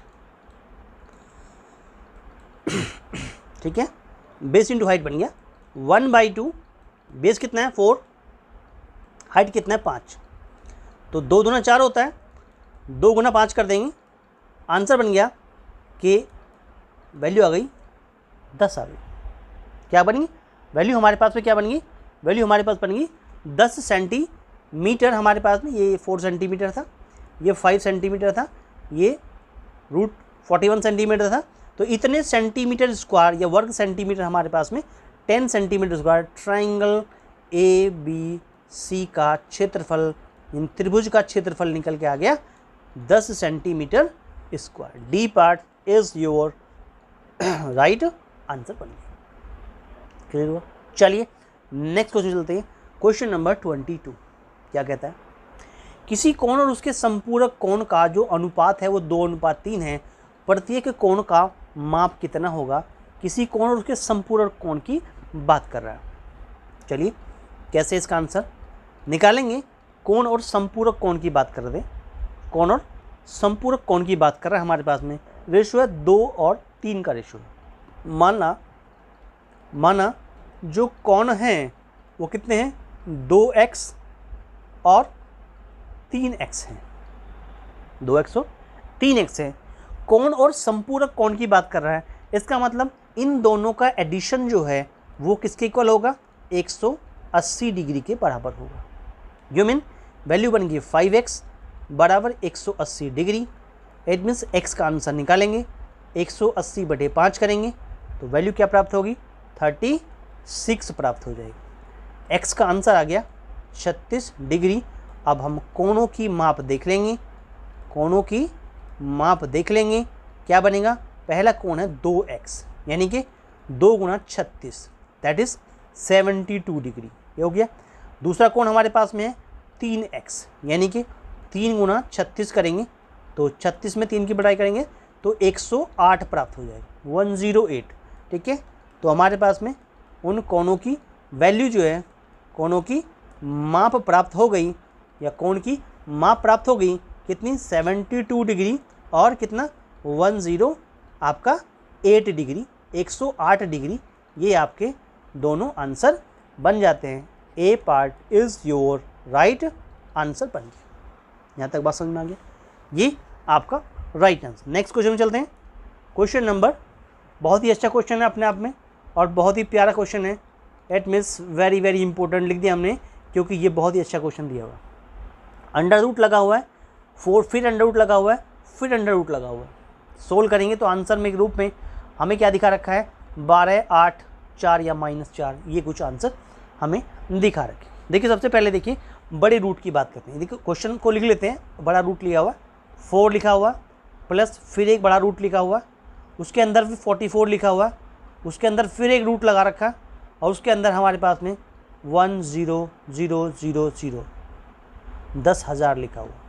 देखिए अंदर से सोल्व करते आते हैं इसको, बाहर रूट ऐसे रहने देंगे 4 प्लस ये भी ऐसे रहने देंगे 44, ठीक है, प्लस इसकी वैल्यू क्या बन जाएगी, एट मीन्स क्या बन गया, सीधा सीधा 100 बन गया। चलिए फिर रूट ऐसे रहने देंगे 4 ऐसे ही, प्लस इसको अंडर रूट में क्या बना देंगे 144 बना देंगे, 144 बन गया। 144 का रूट क्या होता है, एट मीन्स 12 होता है। तो फिर क्या करेंगे, अंडर रूट ऑफ 4 प्लस क्या बन गया 12 बन गया, और छोटा हो गया, दैट इज सोल्व करेंगे 12 4 कितना होता है 16 होता है, और 16 का रूट क्या आता है 4 होता है। 4 is your right answer, C part is your right answer बन जाता है। क्लियर। चलिए नेक्स्ट चलते हैं क्वेश्चन नंबर 24 में। बहुत ही अच्छा क्वेश्चन है अपने आप में।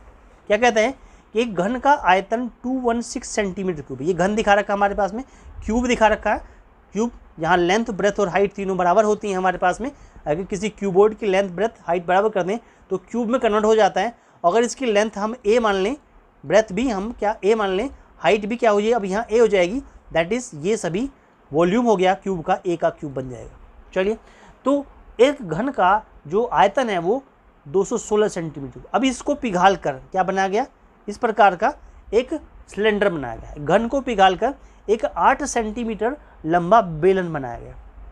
इसका मतलब पिघाल के बनाया तो दोनों के वॉल्यूम क्या होंगे, बराबर होंगे। नहीं, इसका वॉल्यूम अगर V1 है, इसका वॉल्यूम कितना का, मान लिया V2 है, तो दोनों वॉल्यूम क्या होंगे, आपस में बराबर होंगे। तो बेलन का आयतन कितना होगा, ऐसा हमसे पूछा गया। ठीक है, देखिए क्योंकि इसको पिघाल के ही ये बनाया गया है, इसको पिघाल के ये बनाया गया है, तो आयतन क्या होगा, आयतन तो सेम रहेगा। इट मीन्स V1 से V2 बनाया है, फिर भी कैसे बना क्वेश्चन में ये हम देख लेते हैं। देखो हम क्वेश्चन में देख रहे हैं कि हमारे पास में जो वैल्यू बनी वो कितनी है हमारे पास में। देखिए अकॉर्डिंग टू क्वेश्चन, क्योंकि पिघाल के बनाया गया है, इट मीन्स तो V1 बराबर क्या बन गया, V2 बन गया। चलिए देखें तो आंसर क्या बनेगा, ये तो 216 दिखा रखा था, और V2 का वैल्यू है ना πr² होता है, क्योंकि यहाँ पर 8 सेंटीमीटर लंबा है, यानी हाइट जो है वो 8 सेंटीमीटर दिखा रखी है। तो इस प्रकार से इसका रेडियस हम फाइंड कर सकते हैं। कितना बन गया 216 इजकल टू कितना बन गया πr², और ये वैल्यू कितनी बन गई 8 बन गई। ठीक है, चलिए इसको क्या देखेंगे आप कि ये क्या बन जाएगा, πr² की वैल्यू बन गई 216/8। ठीक, चलिए देखो नॉर्मल वैल्यू हमारे पास में, क्योंकि हमें तो क्या निकालना है, हमें जो निकालना है वो वॉल्यूम बेलन का आयतन निकालना है, V2 निकालना है, जो सीधा πr² होता है। ठीक है, तो ये तो कितना बन गया 216/8 बन गया, इंटू ये 8 बन गया, तो ये तो फिर वही आ गई वैल्यू, यानी कि वॉल्यूम में कोई चेंज नहीं होता, वॉल्यूम 216 का 16 ही रहेगा, 216 सेंटीमीटर क्यूब ही रहेगा। तो सिंपल सा क्वेश्चन था, ये आंसर आ गया हमारे पास में 216 centimetre cube. It means that's is B is your right answer, क्योंकि कोई बदलाव नहीं है, डायरेक्टली आंसर था। इट मीन्स तो इस प्रकार से इसको सोल्व कर दें। चलिए नेक्स्ट क्वेश्चन चलते हैं, 25 क्वेश्चन, बहुत ही अच्छा क्वेश्चन अपने आप में। देखो क्या दिया हुआ है कि AB पैरेलल टू CD है। देखो ये लाइन AB है, ये पैरेलल टू CD है, यानी कि ये लाइन आपस में क्या है, आपस में पैरेलल है, और एंगल PEB यानी इस एंगल की बात कर रहे हैं, दैट इज़ ये एंगल जो आपके पास में ये 50 डिग्री है। X का मान पूछा गया, X एंगल है ये वाला, ठीक है, ये F एंगल है हमारे पास में। देखो दिस और दिस एंगल की बात करें तो क्वेश्चन में हमें कुछ आंसर दिखा रखे हैं। क्या दिखाया है, 150 डिग्री, 80 डिग्री, 130 डिग्री या 60 डिग्री, ऐसे कुछ आंसर दिखा रखे हैं। गिवन हमारे पास क्या है, दिया गया है क्वेश्चन में कि AB line parallel to CD होगा।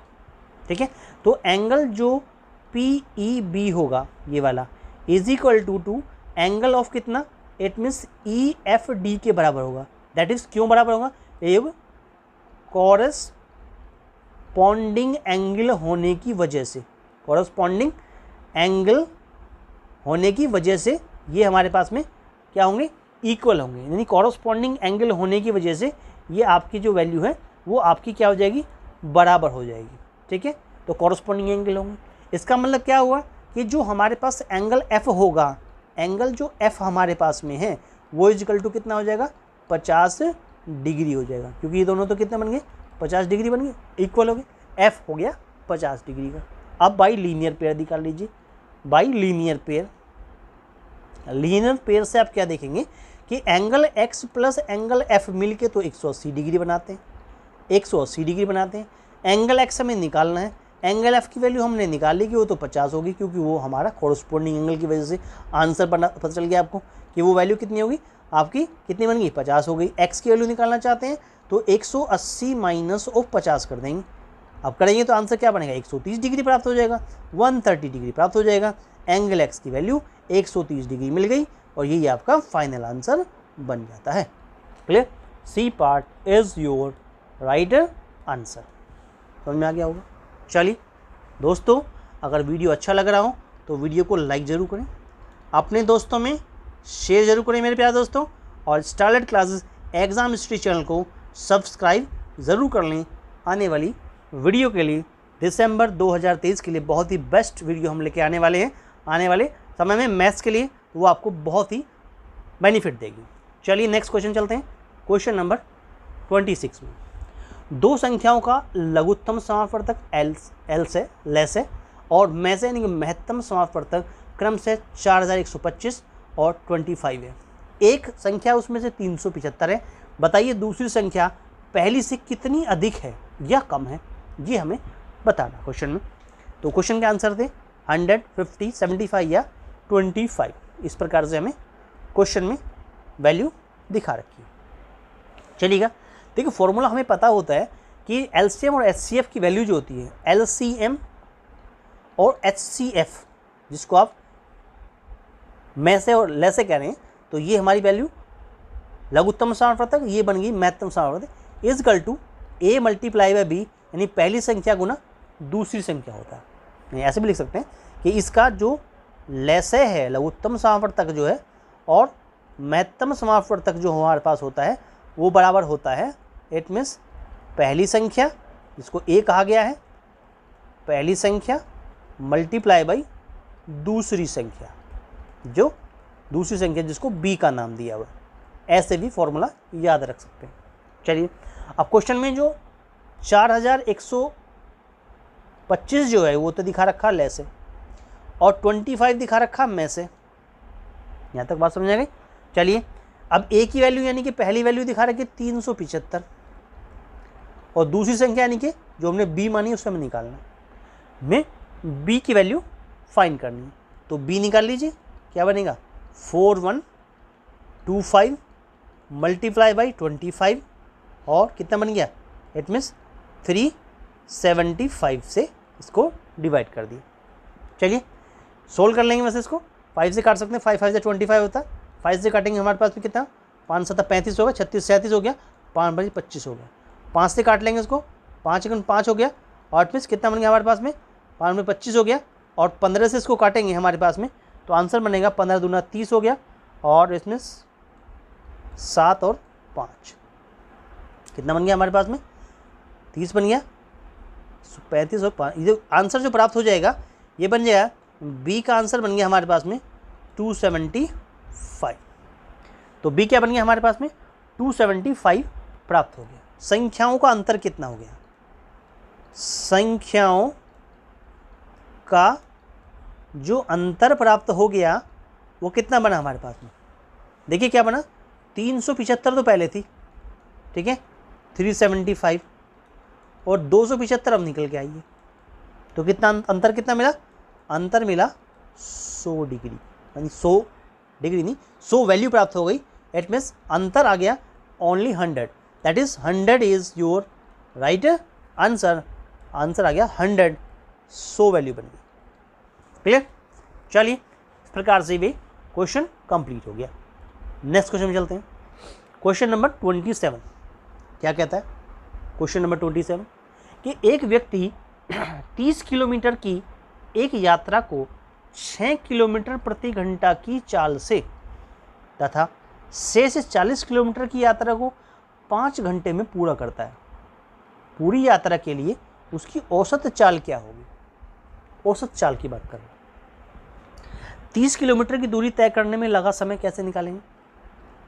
आंसर के रूप में हमें कुछ इस प्रकार से आंसर दिखा रखे, 7 किलोमीटर प्रति घंटा, 6 से ही 4/11 किलोमीटर प्रति घंटा, 8 किलोमीटर प्रति घंटा, 7.5 किलोमीटर प्रति घंटा, ऐसे कुछ आंसर दिखा रखे।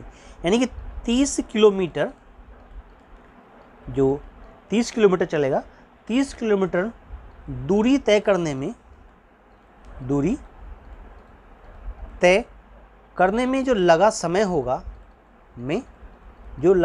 होगा, वो आप कैसे निकालेंगे? समय जो निकाल रहे हैं, देखिए क्या होगा, 30 बटे क्या कर दिया आपने, 30 बटे क्या कर दिया, 8 में 6 कर दिया, ये ना किलोमीटर चल रहा है 30 आपका, और स्पीड है 6 किलोमीटर प्रति घंटा।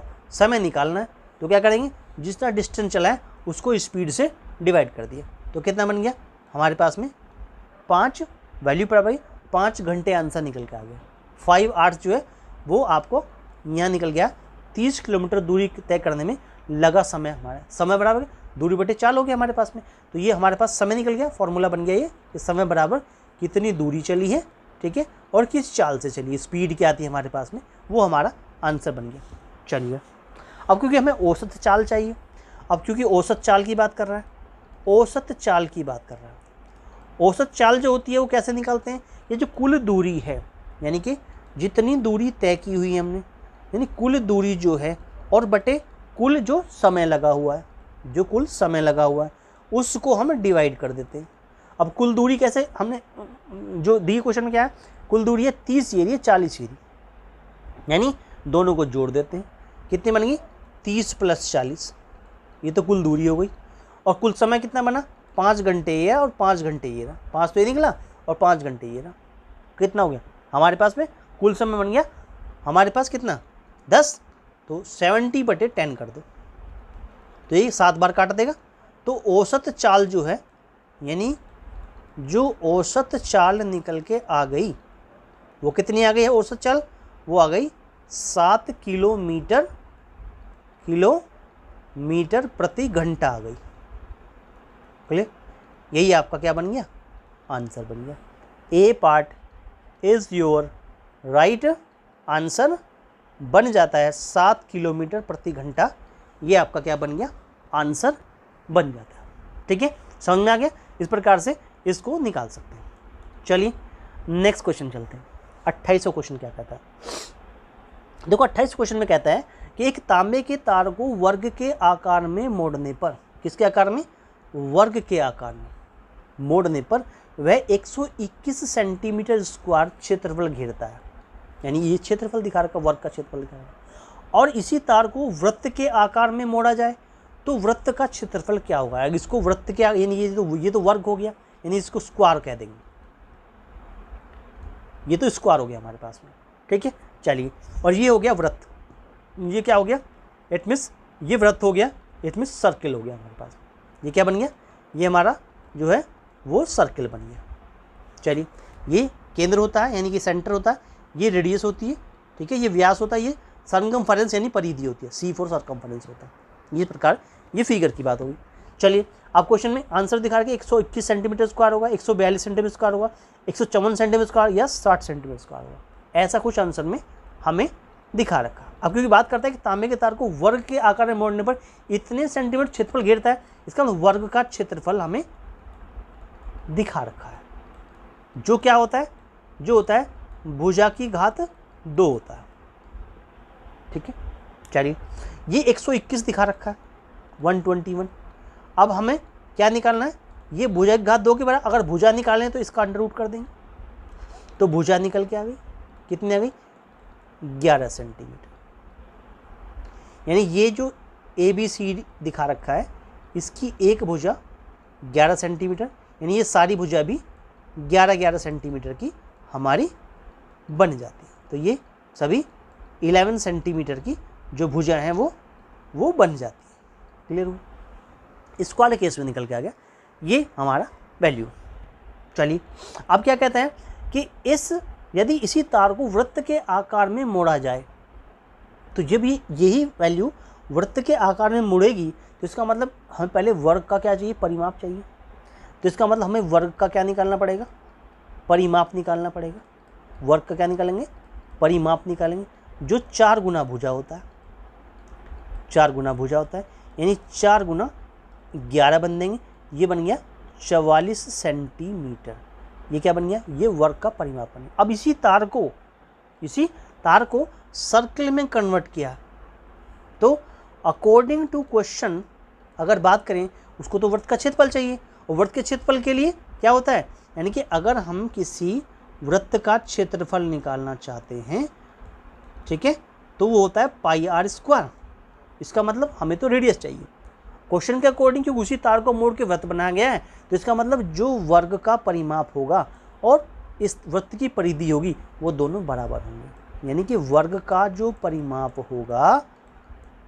होगा और जो हमारे पास में वृत्त की परिधि होगी, जिसको सर्कमफ्रेंस कहते हैं, ठीक है, वो आपके पास में क्या होगी, बराबर होगी। इसका मतलब ये हुआ कि जो 44 निकल के आया है वो 2 पाई आर के बराबर होगा। अगर यहाँ से हम क्या निकालें, आर निकालना चाहें तो 44/2 पाई आंसर बन जाएगा। ये रेडियस बन गई किसकी, वृत्त की त्रिज्या बन गई। चलिए हमें चाहिए वृत्त का क्षेत्रफल चाहिए, तो वृत्त का जो क्षेत्रफल होगा वो कितना होता है, पाई आर स्क्वायर होता है। अब पाई तो ये एज इट इज़, आर की वैल्यू कितनी बन गई, अगर हम इसमें आर की वैल्यू निकालेंगे तो यह यहाँ से सोल्व भी कर लेंगे डायरेक्टली, तो यहाँ से भी निकल आएगी, आर की वैल्यू यहाँ से निकल आएगी। ये आर इजकल टू क्या बन गया, 44/2 गुना कितना होगा, 22/7 होता है ऐसे, तो कितना बन गया, ये 22 से 2 बार कट गया और 2 से 2 कट गया, सीधा 7 रह गया। रेडियस बन गई यहाँ पे 7 सेंटीमीटर। इसे यहाँ यूज कर देंगे, पाई हो गया और 7 × 7 हो गया, ठीक है। चलिए पाई की वैल्यू होती है 22/7 होती है, और 7 × 7 कर दीजिए, एक साथ से कट गया, तो क्षेत्रफल कितना आ गया, 22 × 7 आ गया, जो कितनी होती है वैल्यू, 154 होती है, 154 सेंटीमीटर स्क्वायर। यही क्या बन गया, आपका आंसर बन जाता है। तो ये क्षेत्रफल निकल के आ गया वृत्त का, जो 154 सेंटीमीटर स्क्वायर से आपको आंसर दे देगा। क्लियर हो गया। चलिए नेक्स्ट क्वेश्चन में चलते हैं। क्वेश्चन नंबर 29, बहुत ही अच्छा क्वेश्चन। 29 क्वेश्चन क्या कहता है, ये कहता है एक ही गति की रेलगाड़ी ए एक स्थिर रेलगाड़ी बी को 25 सेकंड और एक खंबे को 14 सेकंड में पार करती है। रेलगाड़ी ए की लंबाई है 280 मीटर। स्थिर रेलगाड़ी बी की लंबाई कितनी होगी। ये भी अच्छा क्वेश्चन है अपने आप में। एट मीन्स ऐसे क्वेश्चन भी पेपर में अच्छी प्रकार से आए हुए हैं, ठीक है, बार बार भी आ जाते हैं। देखिए क्या कहता है, रेलगाड़ी अगर ए की हम गति की बात करें, आंसर के रूप में हमें दिया था 360 metre, 480 metre, 420 metre, 370 metre. Solution करते हैं, क्या कहता है क्वेश्चन में। देखो अब रेलगाड़ी ए की गति की बात करेगा, रेलगाड़ी ए की अगर हम गति की बात करें यानी इसकी चाल की बात करें कितनी चलेगी।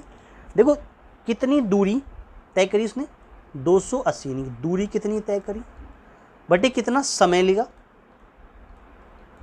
देखो दूरी तय करी हमें कितनी, 280 मीटर, कितनी, इतने मीटर दूरी तय करी बटे समय कितना लगा इसमें, समय लगा कितना, 14 सेकंड का, 14 सेकंड। तो 14 दूना 28, कितना आंसर आ गया, 20 मीटर प्रति सेकंड, ठीक है। 20 मीटर प्रति सेकंड हमारे पास में जो है वो इसकी क्या गई, चाल आ गई, यानी कि गति आ गई। रेलगाड़ी ए की गति की बात कर ली हमने। अब बात करते हैं इट मीन्स रेलगाड़ी जो आपके पास में बी की लंबाई पूछ रहा है, बी की जो लंबाई है वो कैसे निकालेंगे। तो रेलगाड़ी बी की लंबाई निकालने के लिए आपको ये जो 20 निकला हुआ है, ठीक है, और गुना जो कितना निकला था 35 सेकंड की बात करता है। एक स्थिर रेलगाड़ी बी को 35 सेकंड और एक खंबे को 14 सेकंड में पार करती है। तो जो रेलगाड़ी बी को 35 सेकंड में पार करती है और जो हमारे पास अभी चाल निकली, इनकी मल्टीप्लाई कर दो और इसमें से 280 जो लंबाई थी वो उसको माइनस कर दो। क्या कर दो, माइनस कर दो। आंसर बन गया 700 माइनस 280। तो 700 में से 280 माइनस करेंगे तो आंसर बन जाएगा 420, ठीक है। इतने क्या बन गया, मीटर बन गई, और यही आंसर बन गया रेलगाड़ी बी की लंबाई का। Answer C is your right answer बन गया। क्लियर हुआ। चलिए नेक्स्ट क्वेश्चन 30 में चलते हैं। बहुत ही अच्छा क्वेश्चन अपने आप में, 30 क्वेश्चन दिया हुआ है। देख क्या कहता है कि यदि 3x + 5x = 44 हो और 10x - 2y = 16 हो तो x का मान क्या होगा, x का मान क्या होगा, इसको सोल्व करेंगे। देखो आंसर के रूप में आपको दिखा रखा है 7, 3, 5.5 या 6.5। देखिए 3x + 5y = 44, ये इक्वेशन 1 हो गई, और 10x - 2y = 16, ये इक्वेशन नंबर 2 मान लेंगे। दोनों के अगर आप y के कोफिशिएंट इक्वल कर लें तो ये एडिशन पे कट जाएंगे। तो अब क्या करते हैं कि जो इक्वेशन 1 है मल्टीप्लाई इक्वेशन 1 बाई कितना कर दें, that means 2 multiply equation 1 by 2 and equation 2 by कितना 5, ठीक है, एंड ऐड द इक्वेशन। क्या प्राप्त होगा, देखो अगर आप मल्टीप्लाई करते हैं तो 6x बन गया, प्लस का कितना बन गया 10y बन गया, = 88 बन गया। एंड ये क्या बना आपका, जब 5 से मल्टीप्लाई करेंगे तो 5 50 बन गया, और माइनस का कितना बन गया 10y बन गया, और = 16 × 5 80 बन गया। यानी एक 88 बना, एक 80 बना, ये 6x ये 50x में कन्वर्ट हो गया। तो इसको ऐड कर देते हैं, एडिशन में साइन चेंज नहीं होते, कट जाएगा, सब्ट्रैक्शन में साइन चेंज होते हैं। अब क्या होगा, सीधा सीधा 50 और 6 क्या बन गए 56x बन गए, = ये 8 बन गया, और 8 और 8 कितना बन गया 16 बन गया, कितना बन गया 168 प्राप्त हो गया। हमें x की वैल्यू चाहिए थी, 168 को 56 से क्या कर दीजिए डिवाइड कर दीजिए, और 56 3 जाए सीधा सीधा 168 होता है।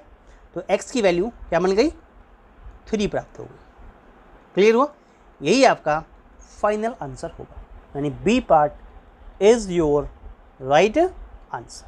क्लियर हुआ दोस्तों, अगर वीडियो अच्छा लग रहा हो तो वीडियो को लाइक ज़रूर करें, अपने दोस्तों में शेयर ज़रूर करें, और starlight classes exam history channel को सब्सक्राइब ज़रूर करें आने वाली वीडियो के लिए।